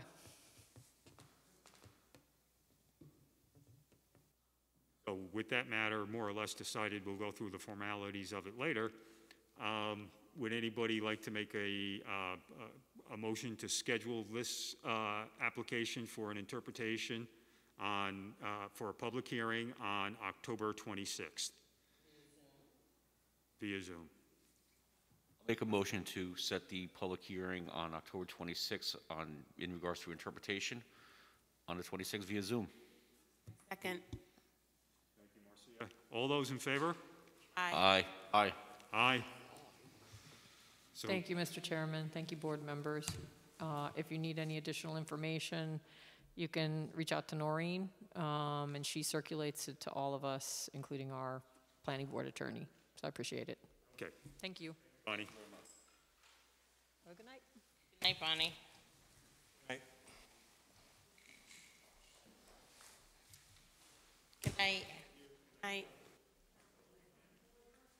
No, that's not the planning board. That's Allison Drive. That's residents. Oh, okay.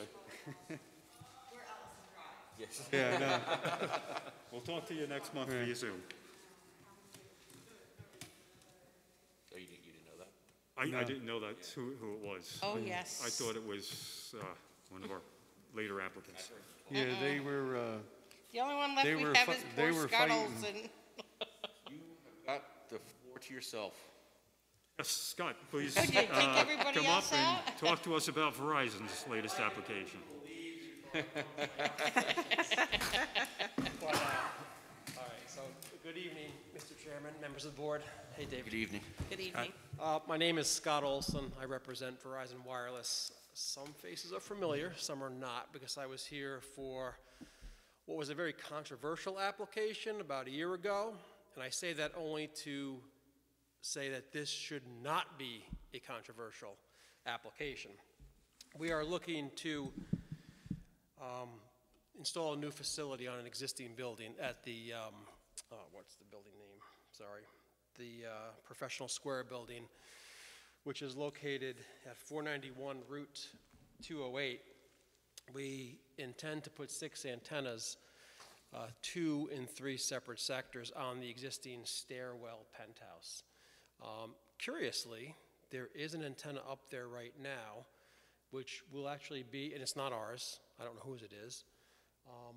It will be, that antenna is about a little less than a foot taller than all of ours. So we're not going to extend the height of the existing top part of that antenna. So I think it's a 4 or 5 story building. And all of the equipment will be roof-mounted. There really are no neighbors, residential neighboring properties in the immediate vicinity.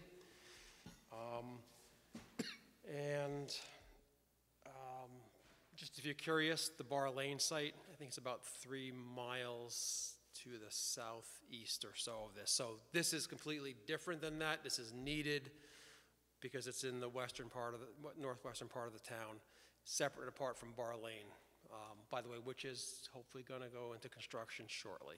Is this another one of those micro tower installations? This is not. This is at just a rooftop co-location, but with 6 antennas. So the micro one, those antennas, there were 2, if you recall, on the water tank that were approved. They're smaller antennas. These antennas are generally 6 feet or give or take 6 to 8 feet tall. But so it's not technically a micro facility because it'll have additional capacity to provide service to a larger area, basically.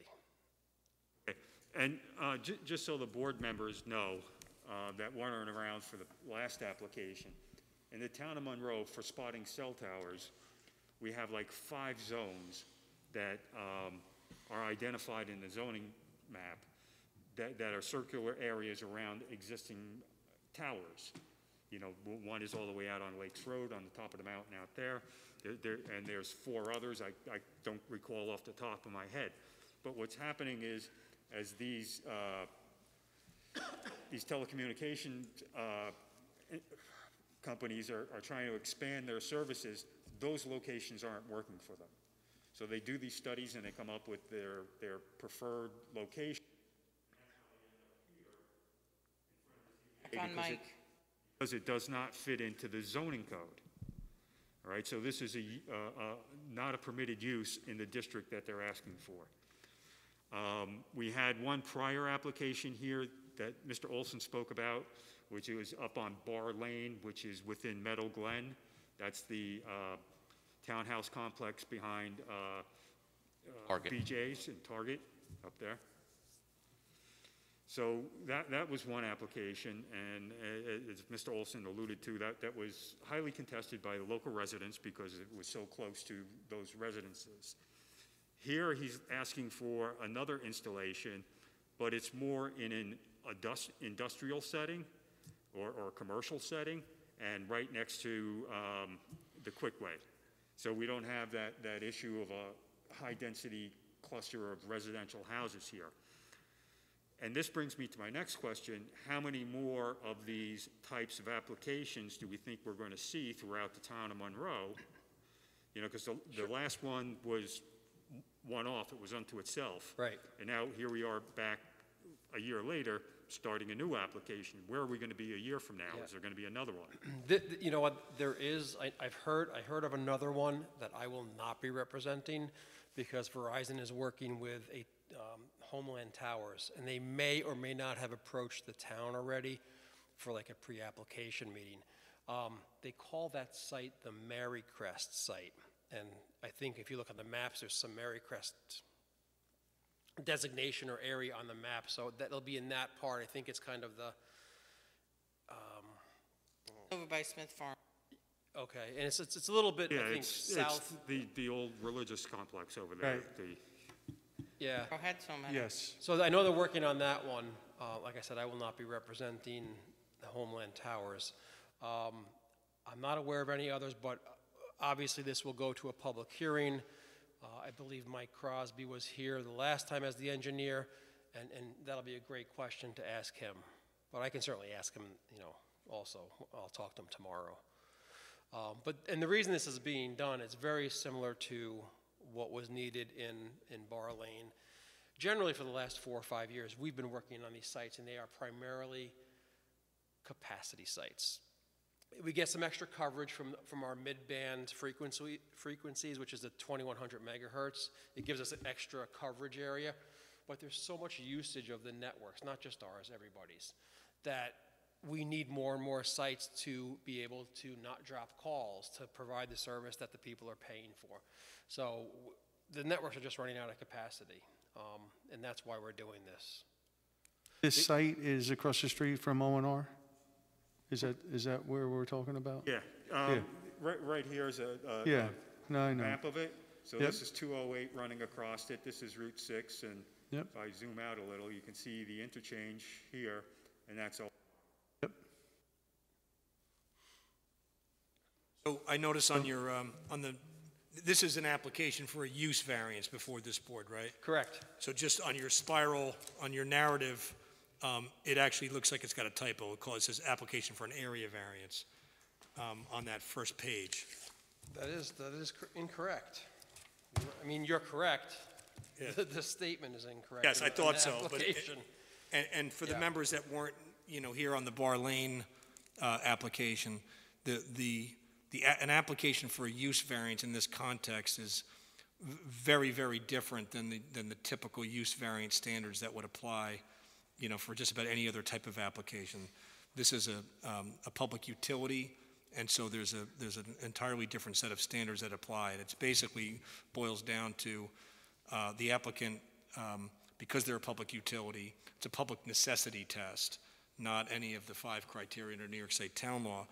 And basically what they have to provide is proof that there's a gap in coverage or capacity. There's a need. They have to demonstrate that there's a need for the service, number one. Number two, that their tower, their facility that they're proposing in this location satisfies that need. And then the third is that the manner in which this proposal is the least intrusive means of satisfying that need. And in that last category, there's an inquiry into different alternatives. Are there viable alternatives? And if there are they less intrusive to the zoning scheme? And that's basically the outline. Would you agree with that, Scott? Did I have it right? Or I agree. Yeah. I appreciate the background from the chairman and the counselor on the last one when we were not present. What was the outcome? Was the variance granted? Variance was granted. I forget the vote. I think it was by one vote it was granted. We then went to the planning board and received site plan approval this past spring, and we are just finishing up some of the conditions to get our building permit. Granted with a dozen or more. So And were they complied with? Was there follow-up on that it was complied with? it hasn't been constructed yet. Yeah, so we're in the process, so In the process. in order to get the building permit, we had to comply with certain conditions by doing certain things, and so we did that, agreements, and et cetera. As part of the construction phase, there's additional compliance, like maintaining Bar Lane, make sure it's clean, and so that will be complied with, though. So there's a couple things that the board has to be aware of and what we should be looking at on a going forward basis. Under the Telecommunications Act, there's something called the shot clock that requires the board to move along quickly with these applications. I don't know when this application was submitted. What was the date of submittal of the application? 7th of September. I missed recently. it. Was it? You submitted on the correct date of September 7th, but I thought it was the plans for the zoning board the planning board to sign. So they sat in my office without me opening them. It was my error, not his. Oh, I see. Okay. That's why it was late coming to you, because I didn't know I had it. Got it. Understood. So the shot, Scott, what do you have to say about the shot clock on this? So the shot clock, because this is a co-location, it's basically a 90-day time frame. And technically, that's supposed to be for every permit, including the building permits. Realistically, we anticipate we'll engage in some type of an extension of the shot clock, just because the building permit will, based on our experience, will not be issued in that period of time. Municipalities just, it takes time. We understand that. So, and I believe we worked with the board, the ZBA, and the planning board to extend shot clocks during the last application. This board wants to get things done expeditiously, just like the planning board. That was my experience before, and we're always willing to work with boards to make sure that happens. But I will add, there's one other thing too. It's the Spectrum Act, which didn't apply to the last application, and that was Spectrum Act was enacted in 2012 as part of the Middle Class Tax Relief and Job Creation Act. Why, they just ended up sneaking it in there, I guess. But the Spectrum Act basically says if you're going to co-locate on a building that has an existing antenna, the application has to be approved, and it has to be approved in 60 days. But again, I think as part of, you, David, we can certainly talk about it, and again, I think we've worked well with this board and the planning board, and we would anticipate working with the boards to make sure that it gets done on a reasonable time frame. I don't think everything's going to happen in 60 days or 90 days. Right, so typically what boards would what a board would do would be to engage the services of an engineer, an RF engineer, to examine help you understand what the application is, identify any holes in the proof that's been put before you, identify things that they need to see is there a gap, is there a need, and are there less intrusive means of solving the issue. You did that last time, Cityscape, Rick Edwards and his group, and I think they proved very helpful. I did not get a quote from them or a proposal from them. I just wasn't aware of the application. I would have reached out hopefully in advance to get a draft in advance of tonight so that you could approve it tonight. Just in terms of timing, that sets us back about 30 days just to even get me to reach out to Rick and then get a proposal. I would expect that his proposal would be, very similar to whatever it was last time. I'm not sure exactly how to handle that given the tight time frames. Obviously, I think you need to hire him to get his expertise. I think I would highly recommend it. I think I'm just trying to think creatively a way to move that process along in the absence of an actual agreement in front of you to say, look, we approve this and we hire him. And I also don't remember last time, did we need the approval of the town board to get that? I know there's another municipality that we had to wait another 30 days to get approval from the town board to let the zoning board then hire the expert, and it was a real problem. I don't think we had that here last time, right? I don't believe so. Yeah. I remember signing the contract agreement. Yes. So,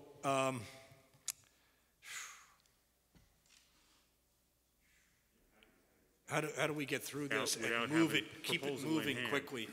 Look, the simple way is the way that's a little bit more time consuming, which is this week I'll reach out to Rick, get a proposal, and then I could bring it here next month, for him to, start reviewing. On the other hand, you could also be moving on a parallel track. I think, in terms of whether the application is complete or not, I think Mr. Olson has a track record of giving us what we want. But in terms of that, the issue of is the application complete or incomplete for the commencement of shot clock purposes, I think the time is probably, frankly, past. If there's something else you need, I'm sure. But I don't think it's going to be an issue because I think Mr. Olson is not going to give us a hard time on the shot clock so long as we're moving quickly. Exactly. Right? And if Mr. Edwards, if he's retained and, later down he says, hey, I need this, we did that throughout the other process. We will provide the documentation that he needs. We do have information in the application. It's Exhibit 5 that talks about the radio frequency. Right. What? I'm sorry. Sorry. Which is very similar in format to what was done with the Bar Lane site. We have a lot of the same information in this. We have visuals in here, which I guess we decided to take on our own because we realized it wasn't going to be very visually intrusive, and that's what the pictures show. There's like a dozen in there. You can barely see anything from anywhere because there's a lot of trees around the area.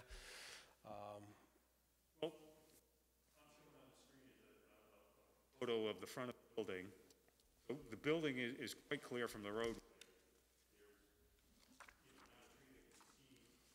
Along 208. Our trees along the side of the property that screen from Quickway. Yeah.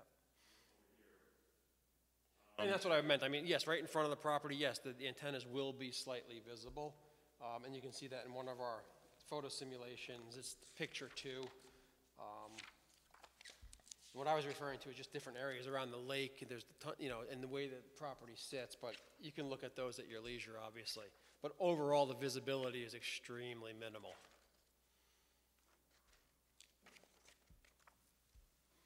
So just in terms of timing, what I would suggest is that I reach out to Rick Edwards and get a proposal from him, and then have it submitted so you have it in front of you at the next meeting, for sure. And then, assuming all is good in the world with that, and it's all meets with your approval and no objection from the applicant that's, unreasonable, then you approve that, engage Rick, and Rick can then get started. But that's already going to put us at the 60-day mark. By the time he looks at it, he gets approved next meeting, he reviews it in between the 2 meetings and comes back, by the November meeting.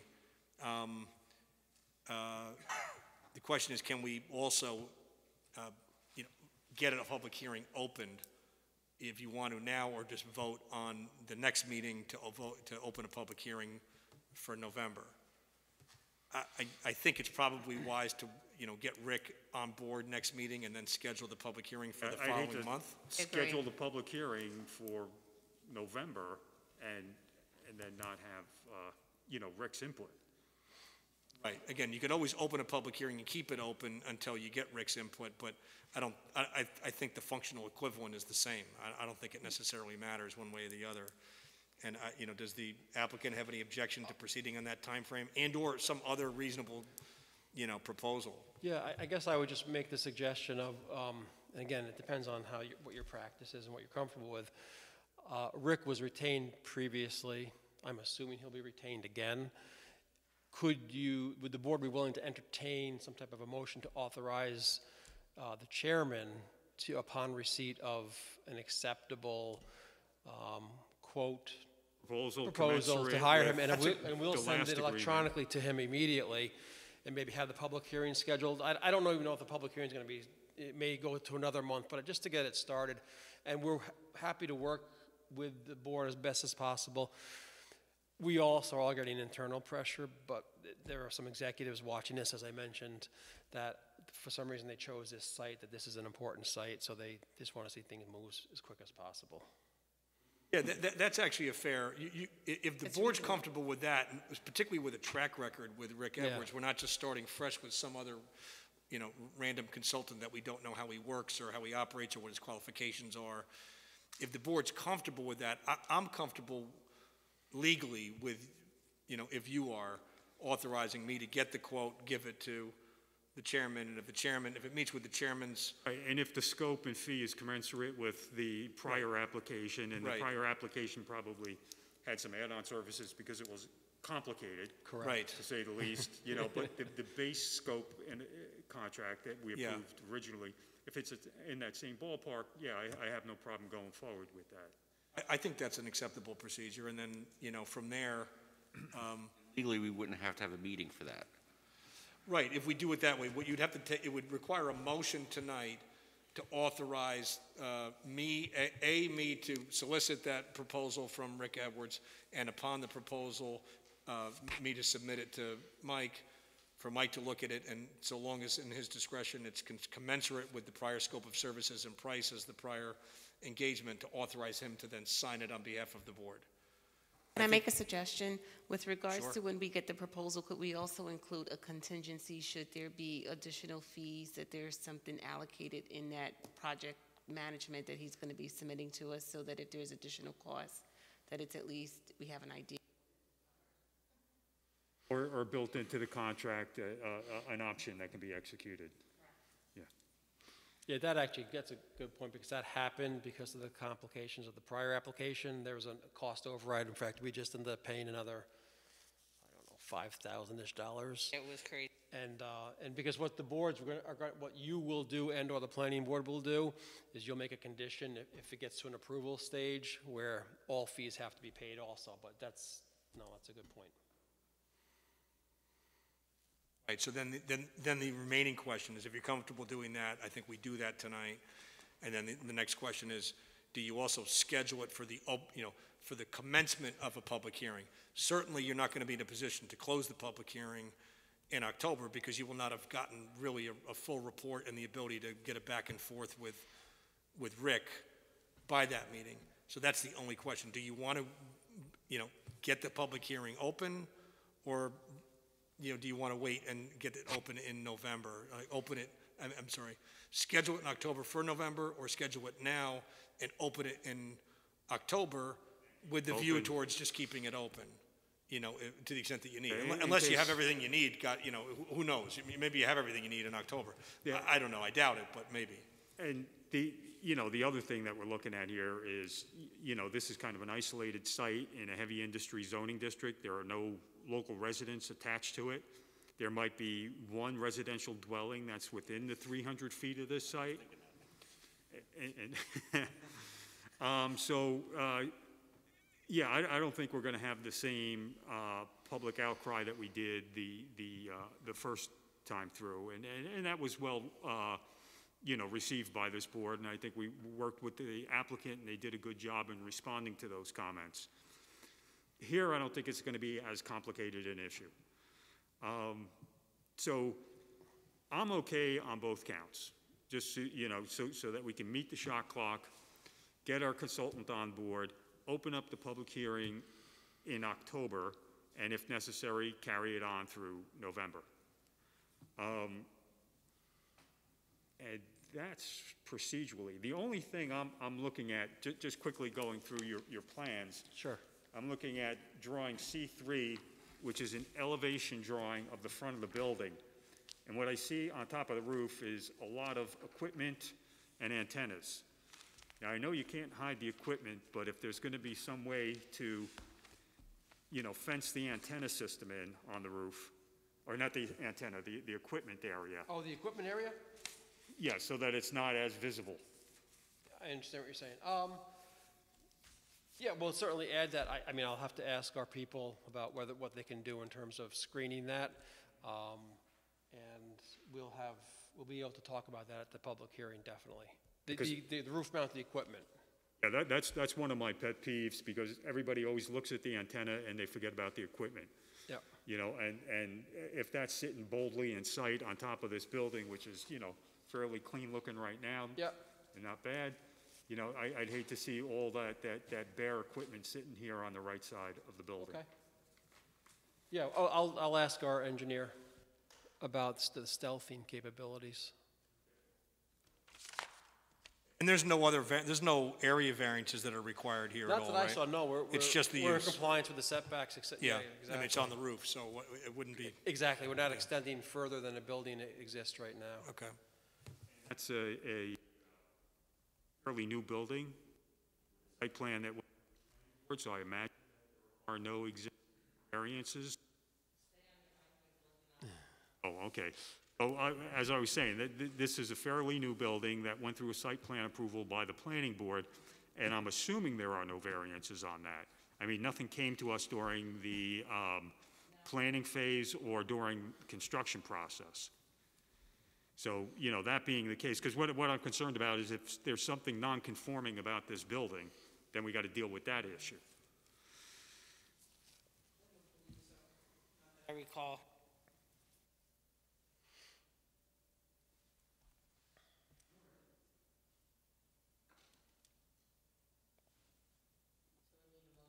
Oh, two motions. Let's start with the motion. Would anybody like to make a motion to authorize Dave to reach out to the Cityscape telecommunication engineers to provide us with a proposal for services in reviewing this application, and then allow me, after reviewing the proposal, to sign that document, to engage Cityscape.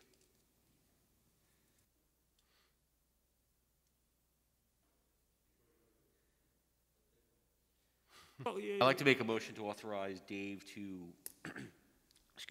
contact Cityscape and have them offer up a proposal to be signed by Chairman Murphy.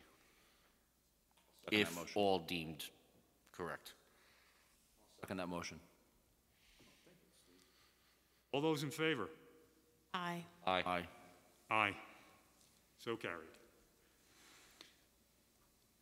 Now, the second motion to consider is scheduling the applicant for the opening of a public hearing at our October 26th meeting. Let me just double check that date. Yes, October 26th, There will be 5 public hearings, 2021, Via Zoom. via Zoom. plus other applicants, Right, FYI. Okay. Well, Dave's used to being with us via Zoom. He was here Scott. through the Oh, pandemic. that makes me feel so much better. You know, As long as Dave's comfortable. Or Scott, That's rather. all I I'm care. sorry. Scott was with us until 2 o'clock in the morning. Oh, no. well, that is my anniversary that night, so I'm going to be in big trouble one way or the other. Sorry, I didn't get anniversaries to clear when I made the schedule.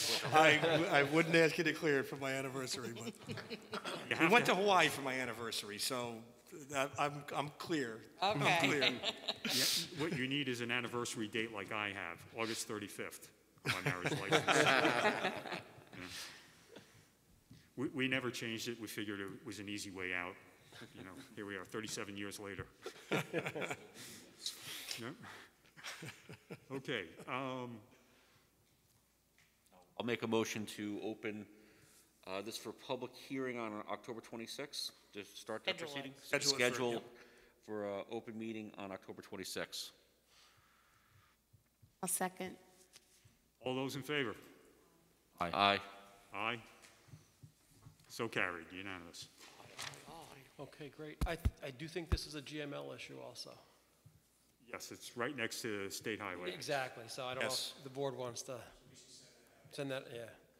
If you need anything on from it. me, let me know and I'll, I'll add it to my list for tomorrow. yes, and I'll add it to my list. Oh, boy. Okay.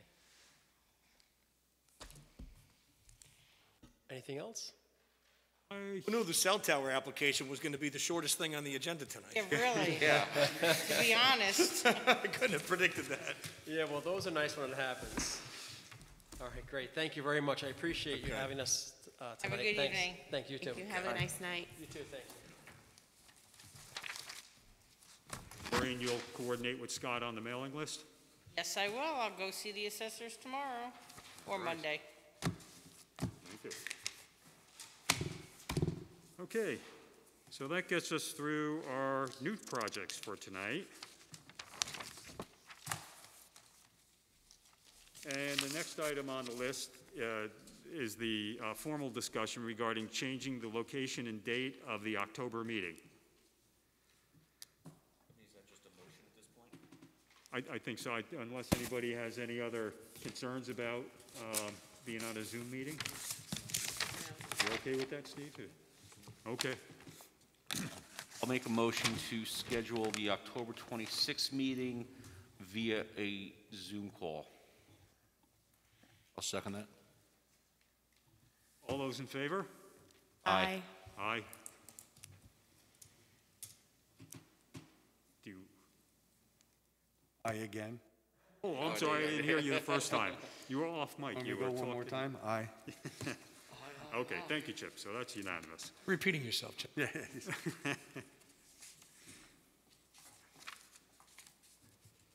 Okay. Public hearings next.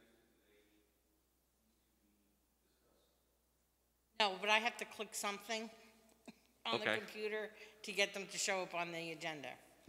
So basically, you have to decide if you are rescheduling these till next month. Okay, so now these people have to be notified that they are going to be via Zoom Correct. meeting. Did you already deal with the issue of the listing for the public notices? No, none of that was done yet, so I'll None do of the that, public okay. notices and get those out to them with their mailing list. All right, so then the question still remains is, did these people submit everything that we asked them for? So Kingsville Synagogue submitted everything except for the affidavit from the owner. That's the problem. I still don't have it at this point, but he does technically have until the submission date of next week for the October meeting. here's where we get into these issues that, you know, okay, do we go ahead and schedule it and with the best hopes that they submit these things on time? And this has become problematic. I agree. So, you know, to submit an incomplete application and expect to be treated as though the application is complete, I don't know about anybody else, but. No, Not when it's done, like, not at when all. it was very clear Right. what was needed. It's not like they were first time coming in. It was an incomplete application, things were talked about and discussed. We were very, very clear with them. Okay. So, So until the affidavit comes in, we are not scheduling. that's correct. On, the option was for the applicant to appear at the meeting, Correct. right? So So that that we is have his- no control over. And when Dave last left here, he said he would get the affidavit because he didn't think the applicant would appear. As of my last conversation with him was when he was submitting for this month. He had not talked to Mr. Wagshaw. I haven't talked to Dave about it since then. I can check with him tomorrow and see what he feels, if he's gonna have it by the submission date of next week, or Mr. Wagshaw has to guarantee that he's gonna be at the meeting, otherwise I mean, I don't know. So I'll give you sort of the legal perspective on it, and it might be the opposite of what you're thinking right now, and it sounds like it may be. There's a difference legally between is an application complete so it's ready to be placed on for a public hearing versus during the public hearing or at some date throughout the process, do you identify more information that you need to make a decision on the application, right? So routinely, you know, boards will require, like planning boards and other boards will require, sometimes people, you know, last for months or a year or more before a planning board, for example, and it's a constant give and take. Well, show us this. Now that you're doing this, we want to see this. This issue's come up. We need the following. Give that to us next month. We're not going to close the public hearing until we're satisfied we have everything. And if you're not going to give it to us, then we're going to close the public hearing and we're probably going to deny it because you've not proven your case to us. You know, that is one thing.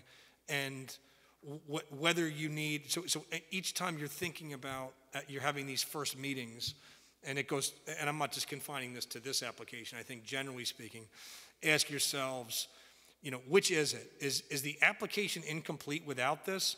For example, when the person comes with a survey that's not showing the basic data of what the variances are, that's in the category where we're not ready for a public hearing because we don't even know what you're asking for, right? It's just incomplete. The application is not a complete package for us to even know what to do with it at all. We don't know where to begin, so to speak. I mean, you do, but you know what I mean? We don't know what even to publish in the newspaper. You know, what is in the notice versus, you know, what is, you know, what's just additional information, but it's complete and sufficient to put on for a public hearing. Two different things. It's discretionary. It's a gray area. You know, there's no black and white on it. Some of the things there is a black and white, but you know what I mean. So I'm not sure which category you would put this into on this application, but it's going to come up, I think, in response to possibly all three of these in one way, shape, or form. What's complete? What does that mean for scheduling a public hearing, not closing it and making a decision?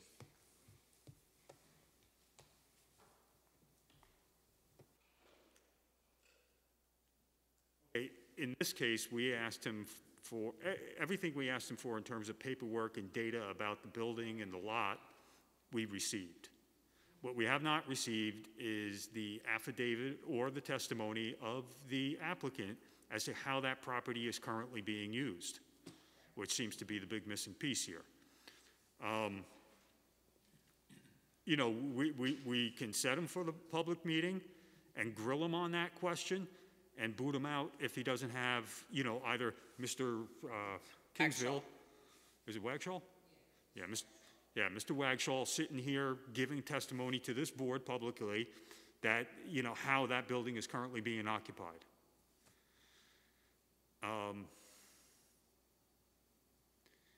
Now, so on this one, I am a little torn. I mean, you know, does he meet the legal description of a complete application? Based on paperwork, yes. And the testimony we're asking for, we gave him the option of having an affidavit Right. submitted, which he has not done in a month.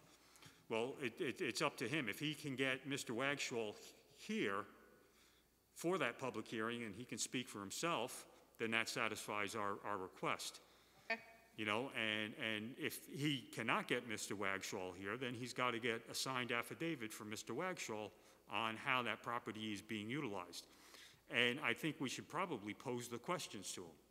Look, know, what you just specifically. put your finger on is what made me think to even bring it up right now, which is that what if he doesn't submit the affidavit? He says, well, I'm going to be here. He's not going to come here until the hearing's open because he's going to testify in the hearing. So I started thinking, what's the cart? Is it before the horse or what here? Have to schedule. I think so on that one, because, you know, if he shows up, and that's great. We get to talk to him directly to find out what's going on. If he doesn't show up, we continue the meeting until we either get the signed affidavit or he comes back to the next meeting, you know, and provide the testimony. And I think each one of these we have to look at individually. You know, it's not just the whole group, you know, because they each had For sure. different levels of information that they submitted. Absolutely. Each one is rise or fall on its facts and may have. I completely agree. I just have one clarifying question for Noreen. When it's rescheduled, do we notify them that it's been rescheduled? Yes. We do. So this way it's communicated so that if they want to appear for the public hearing, they've been notified. Yeah, the board, I will reach out to the applicant or whoever represents him. Like for that one, it would be David Namaco. I would let him know that we've rescheduled it for October 26th. I will get him the notice that he has to submit and the addresses, and that tell him that the outstanding item that we are waiting for is Mr. Wagshall. Either the affidavit, signed affidavit, or that he will be at the meeting. And each application I do the same thing for. Let him know, you know, when you talk to him, that unless we have one or the other comes the meeting date, that Right. meeting will stay open. Correct. He's aware of that. All right. Well, it seems, you know, he's better. He's a very difficult man to get in touch with because I have my own issues in getting in touch with Mr. Wagshall. So we'll need a motion to move that over. Okay.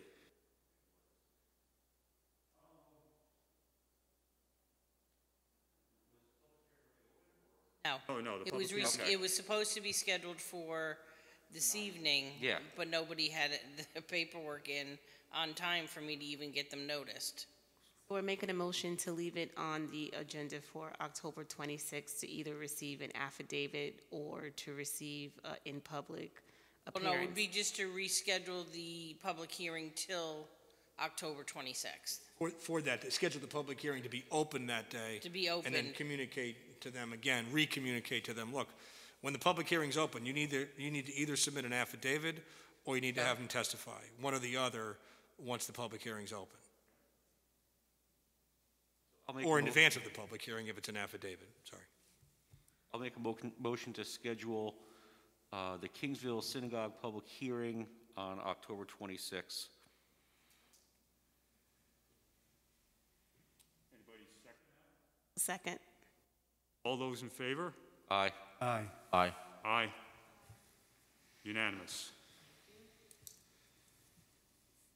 Michael Adams, they are still waiting to meet with the engineer.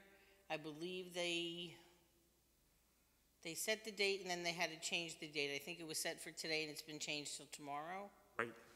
And we did via email. Then they sent another map today. Received an updated map, but that new map brought up new questions.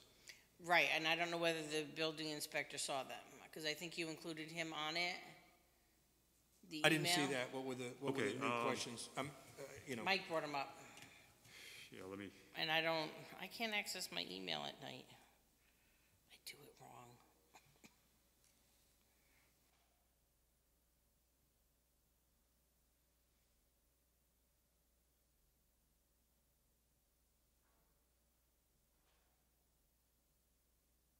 Okay, so when the applicant came in, they presented us with 8.5 by 11 snippets of a map that was completely illegible.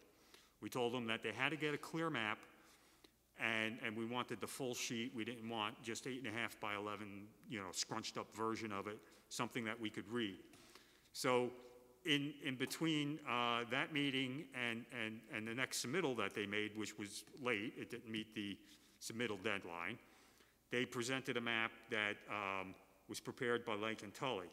And they sent me an update they sent us an update to this map today that had the surveyor's signature. So in looking at this, right, let me zoom in here.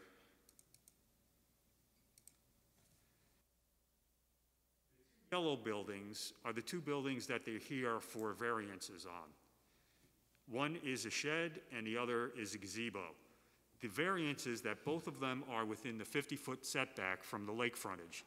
A 50-foot setback from a lake frontage or a stream is the same as a 50-foot setback from the rear property line. It's a required yard area.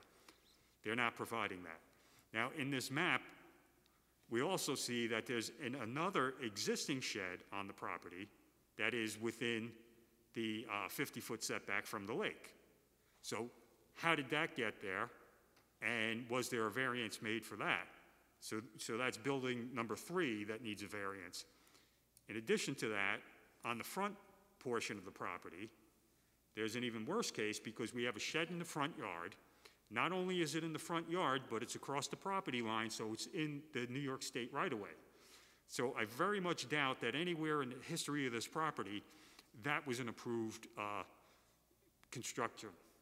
So, while they were just showing us, here's the 2 new things we want to do, there were 2 old things that they weren't bringing up. And in my interpretation, the building inspector may not have been aware of this because the maps that were submitted were completely illegible. You couldn't pick up on this. But once you see it clearly, and this is why we always insist on good maps, you can see what else is going on this lot. So,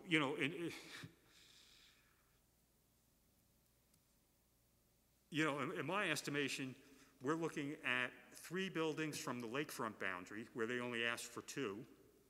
And in this condition up front here, I mean, I can't even, I couldn't approve a map with an encroachment onto a state highway without them getting some kind of a release from New York State DOT.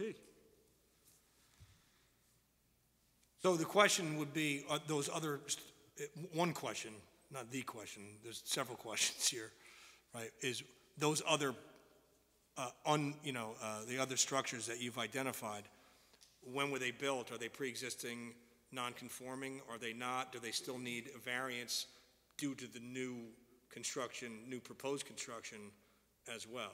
Like those are issues that I think that you'd like to, address with Ben, or that Ben should be taking a close look at. This lot is not that old. Both of those were shown on the survey of the last. Oh, I called out the one over here. Okay. I called that one out. Get rid of that. I thought that was part of it. They were moving that shed. They weren't clear because I called that out along with the pool. Right, because the pool setback, but then you clarified that. Right, But it was never answered, that one to the far left over. And the one of the later map references on here was site plan and subdivision lands of Adams, and that was dated April 11th, 1996. So it wasn't that long ago that these items got constructed on the property. And the prior subdivision to that was in 1994 by Nick Cardopoli and Howard Grout. So, it's not like this shed predates the zoning to any degree. It's all relatively new construction. And probably if you go out there and look at those structures, and that's why it's probably worth doing a site visit to this one. I haven't been out there myself. I don't know if anybody else on the board has been out there. No. Okay, so we haven't been out there. They're scheduling a meeting with the town engineer. I'd rather leave them to their own date, and they can deal with their issues, and I would recommend that we do a site visit before the next meeting. But I'm not sure that we have a complete application in front of us based on these two other structures that are not discussed in their application at all. So I'm looking back at the minutes from the meeting that night, and Member Lewis, looking at the plans, is accurate as to where the buildings are going to be. There's a pad there for a shed. Is there an older shed? And Mr. Adams' response was there was a shed previously that I didn't have a permit for. I didn't know I needed it. That shed is now pushed back, is all it states. I'm not sure which location that shed was. That's right in front to the water side of the new proposed shed. That's not the same shed that's, It's not the one in the... it's not one of the two new ones. It's right in front of where Mike is now. Go down, right there. The old pad was right in front of that, based on his last survey, because it said old pad for shed, which was torn down in front of that. So it looks like they may have taken the old shed and moved it, but they didn't move it far enough away. And, you know, because that's also within that 50-foot setback from the shoreline. So we're looking at three big structures right along the shoreline. And much of this has been cleared out already, as far as I can tell, from across the lake. But I would like to get out there and walk the property. I know they want us to give them a phone call. Yes. If you could text me the phone number for that. And you sent it? Sent it in an email, but I will get it. I don't know it off the top of my head. Okay. If it's in an email, I'll look for it, and I'll make that call.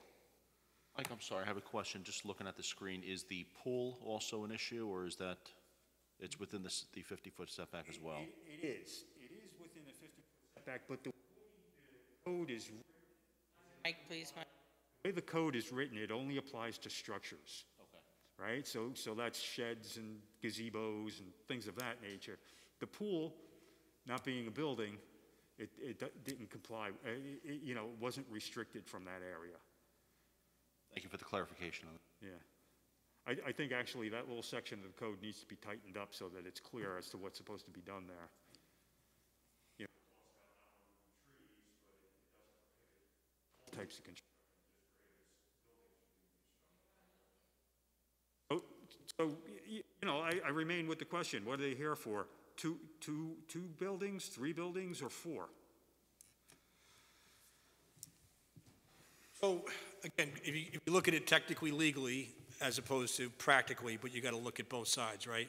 So the technical way of looking at it, one technical way of looking at it would be, look, the building inspector has identified the need for these variances for these structures, has sent them here, they've violated, it won't issue the building permit, they can't get the building permit without the variance for those structures. So they're applying for this board for just the variances relating to those 2 new structures.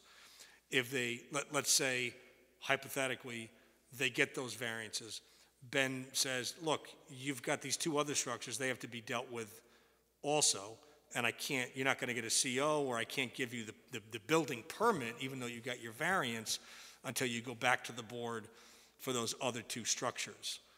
So I copied him on the distribution of this map. Oh, did he? Oh. I did. So I hope that he does respond, because, you know, one way or the other, if he's saying, no, you're just dealing with the 2 new buildings, you know, how do we justify the other variances?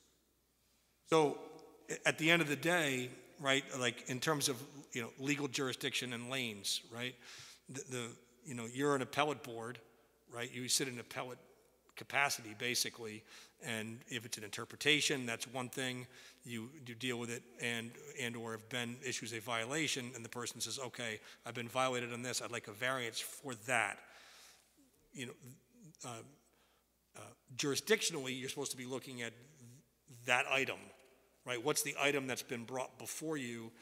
And if Ben hasn't violated him, Ben has, you know, that's a separate issue, right? Well, my concern is if and when we ever get to issuing a resolution of approval for some type of variance for these 2 new structures they're looking for, I'm going to want to add to that a discussion of these two existing structures that are not covered by the variance that we're granting here today. Right. So it may well be that, you know, the applicant, look, again, there's multiple ways to look at it. At the end of the day, it's most efficient, this goes back to the practical as opposed to the technical, right? I was giving you the technical a moment ago. The practical is, look, if an applicant's going to need relief, no applicant wants to come before a board and get incomplete relief. It's just a waste of time and money. So, you know, the practical is that it would be nice to have an answer to these questions before you make a decision what to do tonight. Is Ben going to look at this and say, look, there's some other explanation. I saw these. They don't need a variance for X, Y, Z reasons, right? Or is Ben going to say, you know what? I didn't pick it up. I didn't see it on the map. I didn't see it on the property. I didn't know about it. You're right. You need a variance for this too. As I'm sitting here right now, I don't know which one it is. But if it's, he's going to need a variance for sure, one way or the other, then the applicant's going to want to do it all together at once. Everybody would want to do it all together at once. On the other hand, I also know that the applicant is itching, you know, there was a miscommunication, I think, about what was provided, what was needed to be provided on this By map, when? and were we going to put them on for the public hearing, and then they were going to get the map in on a schedule. I think we thought one thing, he thought another. I talked to the lawyer about it, and at the end of the day, I was unaware of this other issue that you're bringing up right now. I had talked to him and said, look, my advice to the board, it was going to be, other than this issue, look, I know you have this meeting set up with the engineer and people just to confirm what the average shoreline is, and that's either going to confirm that the variances you've requested are the right ones, or it's going to move by a foot or two. If somebody's going to say, no, that shoreline is a little closer or the shoreline's a little further away. And my advice to you was going to be, if that was the sole issue, look, if that meeting happens tomorrow, and if the variance application that they've submitted turns out to be exactly the same, well, then there's no harm in having scheduled the public hearing for next month. If the variance turns out to be lesser because of, you know, that foot or two works in one direction or the other, then that's also not a problem to schedule the public hearing if they're asking for a less intense variance. But if the lines change by a foot or two and he's asked for a 10-foot variance, but now he needs an 11-foot variance, well, that's a problem. You know, you can't open a public hearing. It has to be completely renoticed. So what I was going to give you was the practical, if that was the sole issue. Look, my recommendation is go ahead, put it on for a public hearing next month, and, you know, if the application remains the same or it's a lesser variance, well, no problem. You're just on for the public hearing. It's no worries at all. He submitted the map, we're good to go. But if he needs a more intense variance, then he's going to have to pull his application and submit an amended application, and that hearing is not going to go on. He won't publish it. You know, nobody will publish it. We'll know in advance.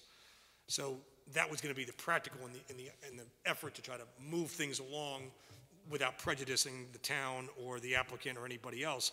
That seemed to me to be a reasonable way to get through this. And he was in agreement with that. He said, you know, that would make sense to him. I said, I don't know, I was going to recommend that to you.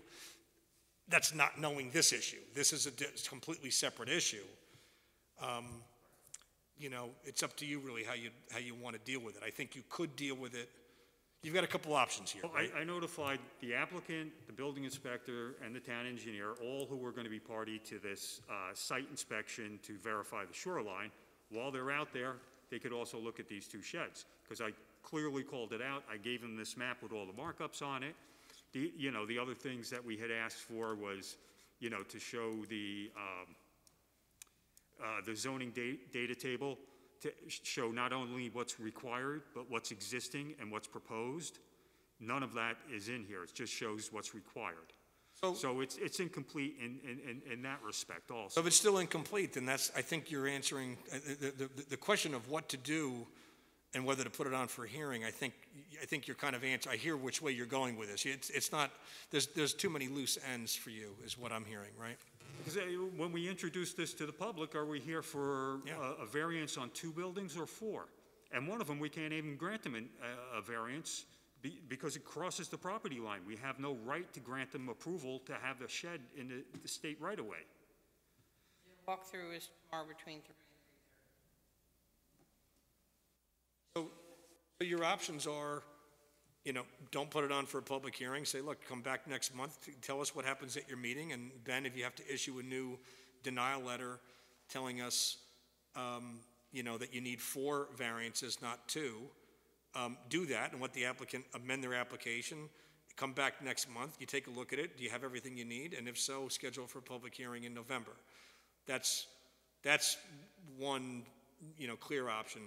The other option would be, sort of a hybrid of what I was, going to suggest to you without this issue, which is, look, go ahead and schedule it for a public hearing, and if things change, he might have to pull the application.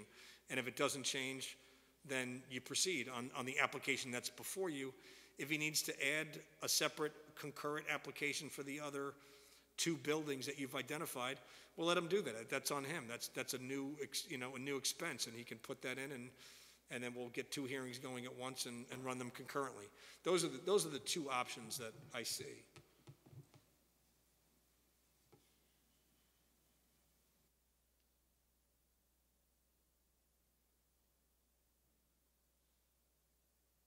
Both are rational and,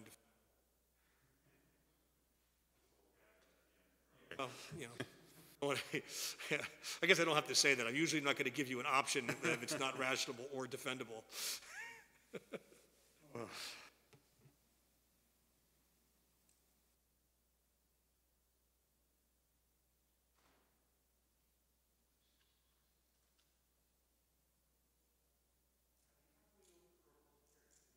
Mike, please. How can we open for a public hearing if we don't even know what's being asked for?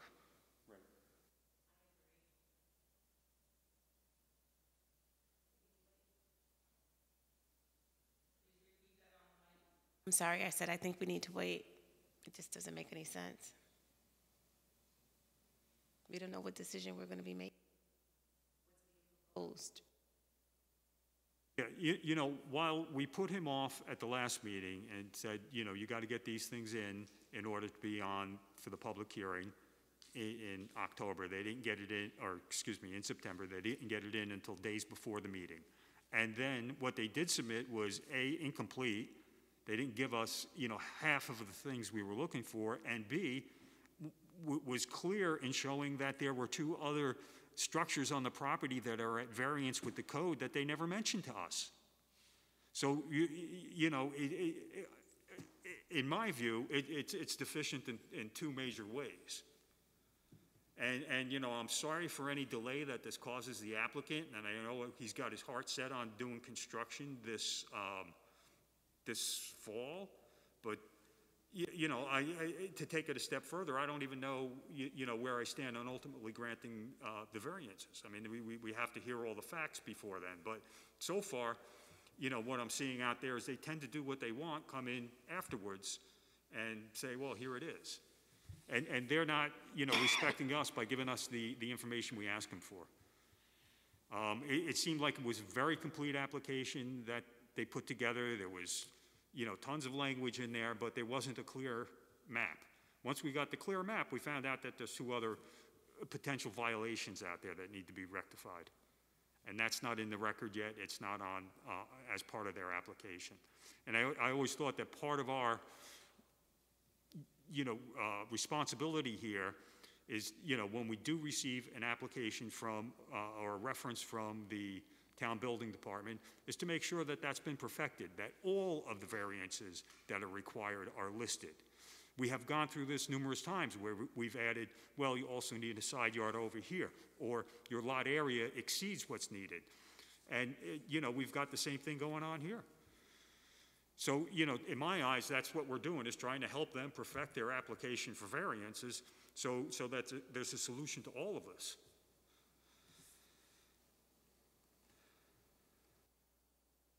Sent out an email to all parties involved.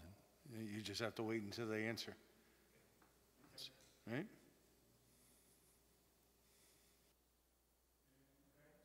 On the next agenda,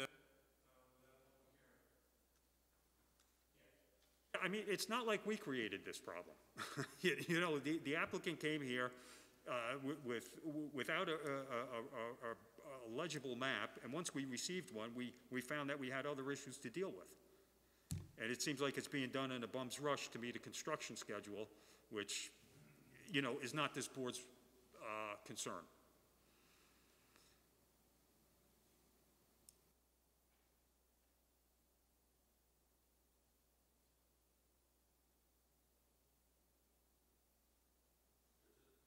No motion for that then, right? No. No, Okay. no, this, Just use what he's submitted now as an October submission, and just not make a public hearing, correct? Correct. And like I said, the questions I have about it, I've already put out there to the applicant. Right. And, you know, and Yes. the town engineer and the building department, so while they're on their site visit tomorrow, they can all discuss it. Right, and because see I what just they- have to let Mr. McKay know. The man that doesn't like me.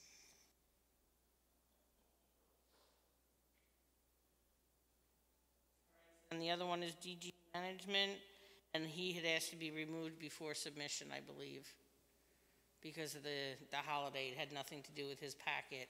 Right, I'm sure John would have everything that he needed that we requested. It was just he asked to be removed because of the holiday this week. highlighting the variances requested. Oh, yeah, he as- did. As I'm we asked sorry. him, and that was the only thing that was left for him to do. So his submittal package is complete. Does anybody else have any questions about DG management? All right, then I might recommend we consider a motion for scheduling this for a public hearing on October 26th. I'll make a motion to schedule DG Management for an open meeting, a public hearing on October 26th. Second. All those in favor? Aye. Aye. Aye.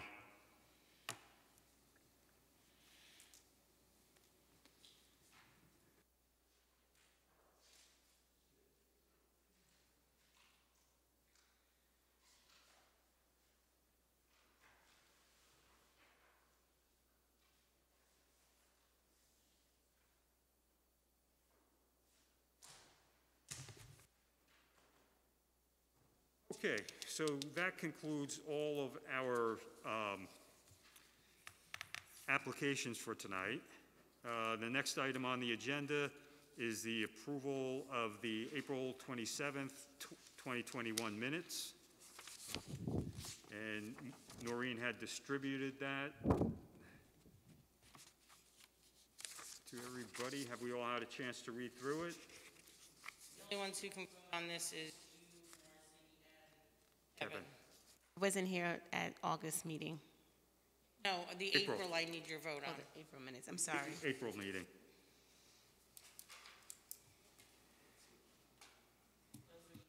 A while ago, so. We couldn't vote Time last month because flies. we I didn't didn't have a realize quorum. you've been here 6 months already. It feels like it. I do have to say, she called me last Tuesday and said, has the meeting been canceled? I'm like, you are a week early, I'm home. I'm usually calling and saying, are you showing up? Oh, okay. I guess part of the problem was nobody got their submittals in on time. Nothing to No, she was a distribute. week early in all of her stuff. Okay. So, Kevin and Marcy, having read the minutes for the April 27th meeting, do you find them to be reflective of the work we did that evening? I do. Would anybody like to make a motion to approve those minutes? I make a motion to accept the minutes as recorded. I'll second the motion. All those in favor? Aye. Aye. Aye. If I need an abstain. Abstain. Thank you.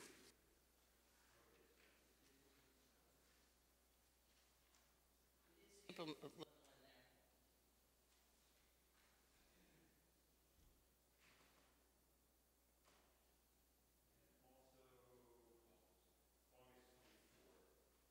this last month. Chip and Kevin.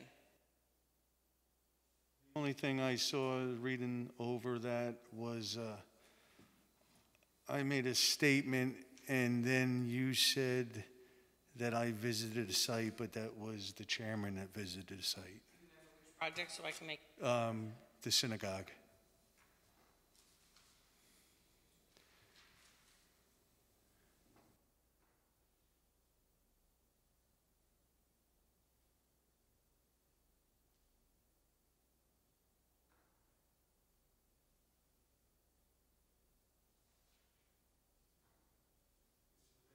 Paragraph. oh, okay.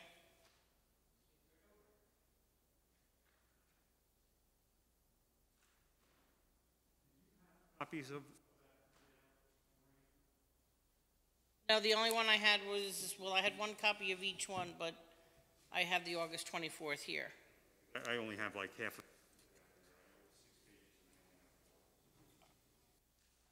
Can be held over if you want till next month. It is out in public as draft.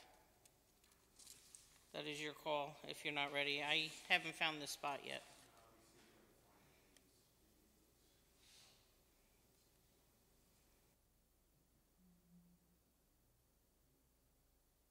My comment was, they don't ask for permission, they ask for forgiveness, and then it went on to say that I visited, but that was the chairman that visited. He said that.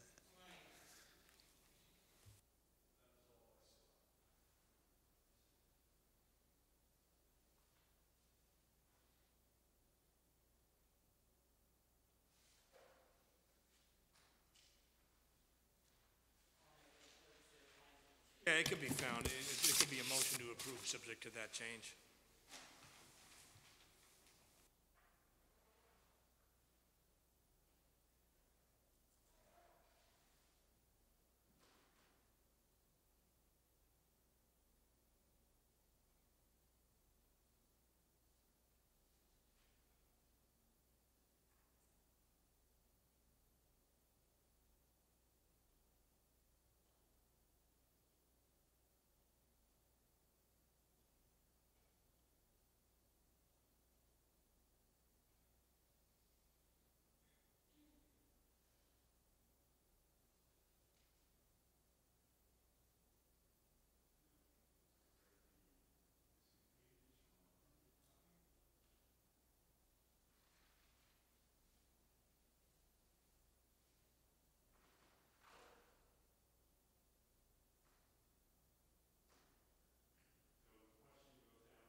So I'll make a motion to approve the August 24th, 2021 ZBA minutes with the one edit that Chip mentioned about conducting a site visit. And would anybody like to second that motion?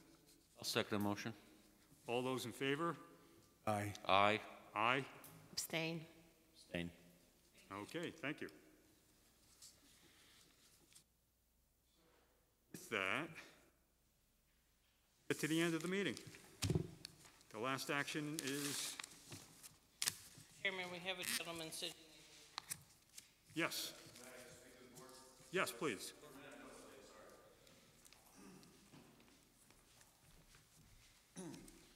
Jacob Zacco again. I was here earlier.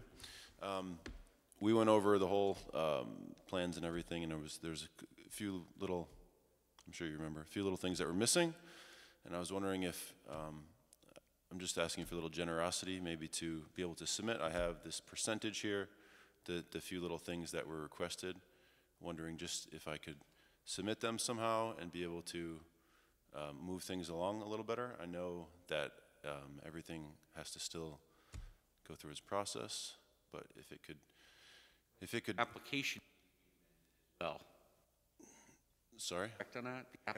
The application needed to be amended. To reflect the requirement for the variance on the lot coverage. Right, so I have this information. I'm wondering if there's any way I could submit it somehow. I have everything here. If there's any way possible.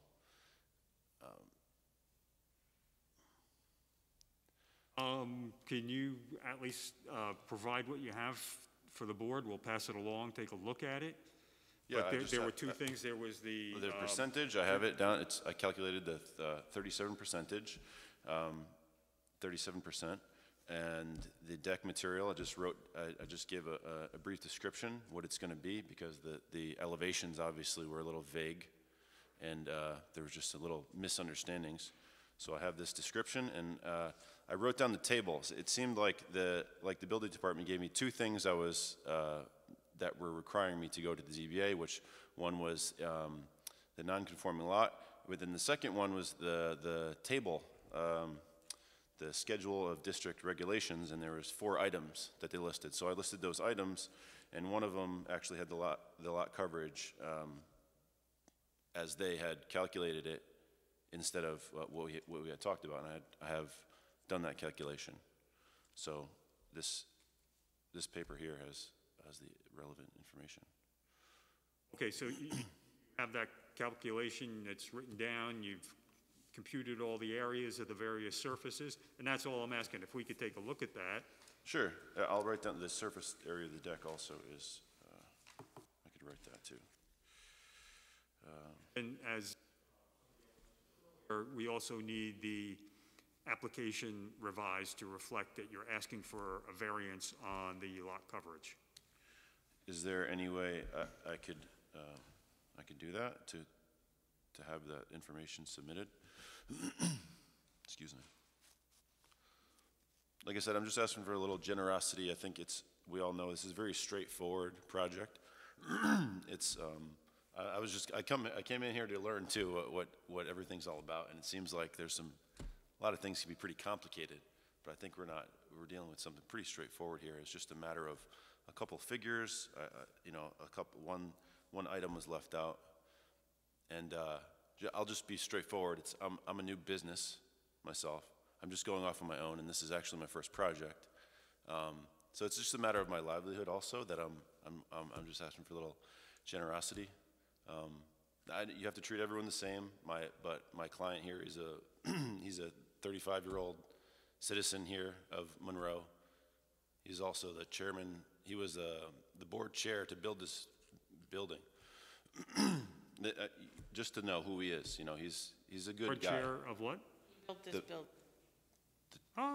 When it was a synagogue. Synagogue, okay. Yeah, he built, and for 5 years after that, he oversaw it. So he's a good guy. He was actually my boss in the past. He's a business owner, local business owner.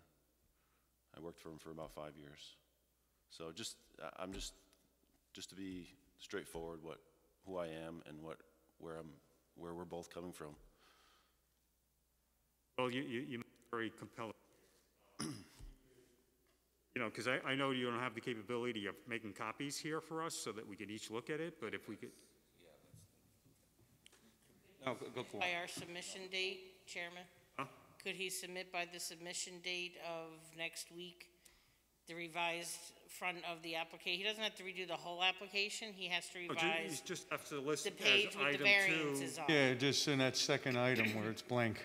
And then give us a proper written, instead of handwritten, have it typed on the computer or Oh, sure. filled in the box that this one table that you have, and have that submitted to us by this true submission date. Would you consider putting him on public hearing? Even tomorrow, If you could tell me what you have there, I could take a look at that. So you went outside and did those calculations earlier. You said that you weren't the one that filled out that table? There was one that the building inspector filled out. The Right. building inspector filled out initially, and then I did my own calculation after that. Which is unorthodox, or that's a little odd, isn't it? It's a matter of the square footage. Yeah, of the no, lot, I square know- footage of I the know lot. the table. It's the filling out of the form. The building department should not be filling out Right. forms or marking up maps for people. Right. Well, they didn't mark up any map. I'm sorry. I don't But want to they- say No, I'm just they talking did about anything previous wrong. cases. I don't want We're to trying to break throw them them under bad the bus or habits. anything. He helped me a lot, actually, Mark.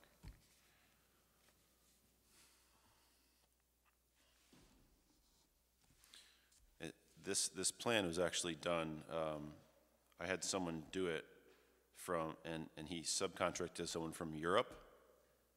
So this facade is not just the elevation. And then I had someone finish it that was a New York engineer. So this facade here was done in a different type of style, and we're planning to change. To me, it looks like it's a concrete deck. That's why It I had looks like a asked poured about that. concrete It deck, looked so- like I had a skim coat.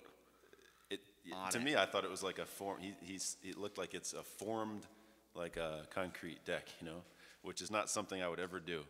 It's not economical. It's not necessary for residential. So that's just to let you know why it's a little different. What I'm not seeing, passing it along, breakdown of, how did you get to that 30? The lot area, it says it on the site plan, it says 0.2 acres. Oh, no. Oh. The lot coverage, you got to 37%, Oh, the but I was percentage, it's- expecting to see, so many square feet for the building, so many square feet for the decks, so many square feet for the driveway, that kind of a thing. That's what I was looking for. If you can tabularize that. I didn't do the driveway part. I didn't do the driveway part. I could, if. The driveway part counts because that part of adds it. to the total lot area. And that's why I ask people, don't just give me an end result number, show me how you got there. What are the pieces that you added together to get to your lot coverage calculation? The driveway is 10 feet wide, it's 40 feet long, therefore 400 square feet. That kind of thing. That's what I like to ask from the applicants, so we're not just looking at end result numbers. We can see how you're getting there. Show the work. Yeah, show your work. I mean, if you could do that and get the application corrected into Noreen.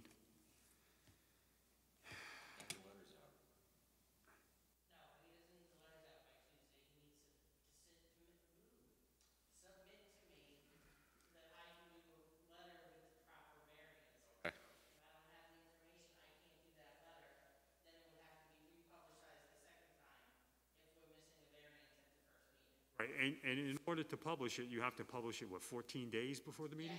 So the meeting's the 26th, I have to do what I think. Sorry, I thought it was Swift Owls. So if I would have to, the meeting's the 26th. Hold on, let me look at the calendar.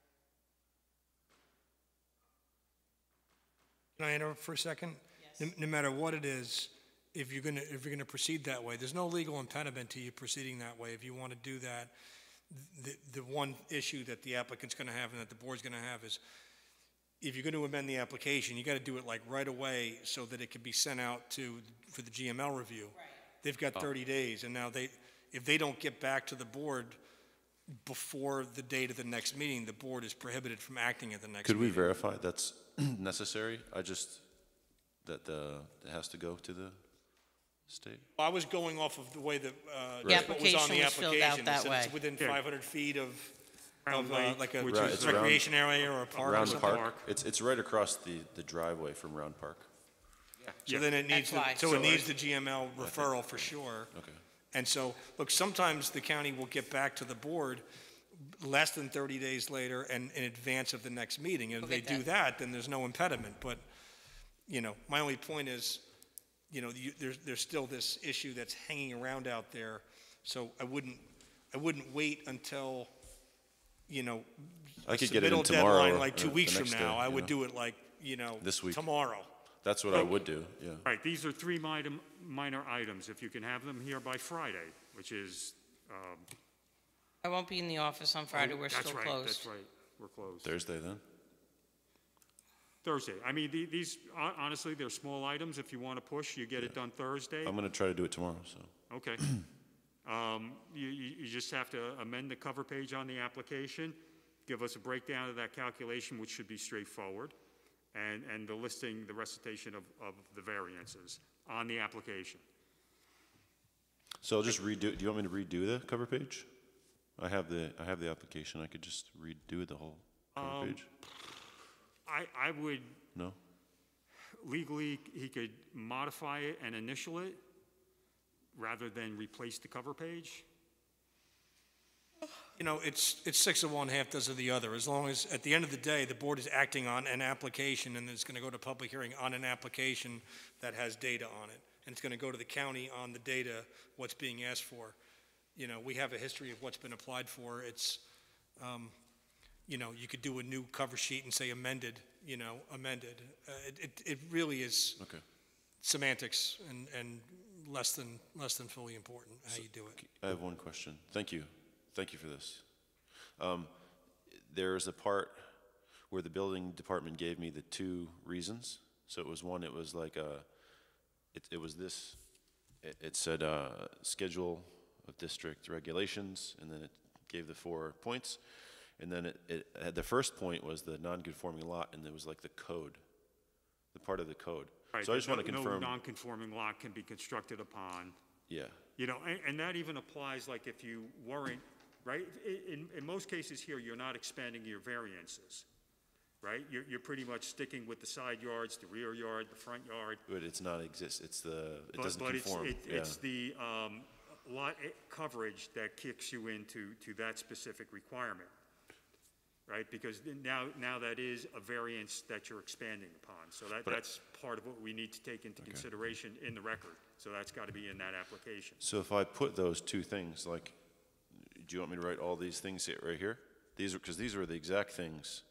But I submitted the table with the, No, the table has it. The table should be updated to reflect the actual lot coverage, if you want to correct that too, you know, just so that all the paperwork coincides, all the numbers track from sheet to sheet. The application for the variances, if you look at Ben's September 1 letter, the application is really from, you know, subparagraph 2, and then paragraph 2, then subparagraphs 1, 2, 3, and 4. You need a variance for lot area. You need a variance for lot width. You need one for the side yard. That's, you know, each one. No, I'm sorry. Yeah, each one, and total. so 4 variances? Well, actually, hold on. So there's actually 5, right? It's lot area, lot width, it's side yard, you know, each of the side yards, and then there's total side yard. I mean, they're lumped together as one. That's fine. And then lot coverage, you just got to put the lot coverage as what the right percentage is. If it's going to be the 37%, or if that 37 doesn't include the driveway, Right. you've just got to figure out what the driveway is, and then up whatever that percentage is that includes everything. That's what the application has to say. Okay. And then that application is what has to go to the county, so the county sees it and says, okay, what are we dealing with here? Broken down. Also, on that table, that lot variance table that shows all the bulk requirements, there's a definition of each of the yard requirements, right? It defines what those are. And if you look at lot coverage, it gives you the explanation of what gets calculated as part of that lot coverage. Okay. The easy way to think of it is anything that's not green is lot coverage. Right, so a lawn is not lot coverage, trees are not lot coverage, but anything else, patios, walkways, rooftops, driveways, all of that is lot coverage. Do you want me to include the thing I wrote on the application? Do I not include that? Because that's not actually what I'm applying for a variance for, correct?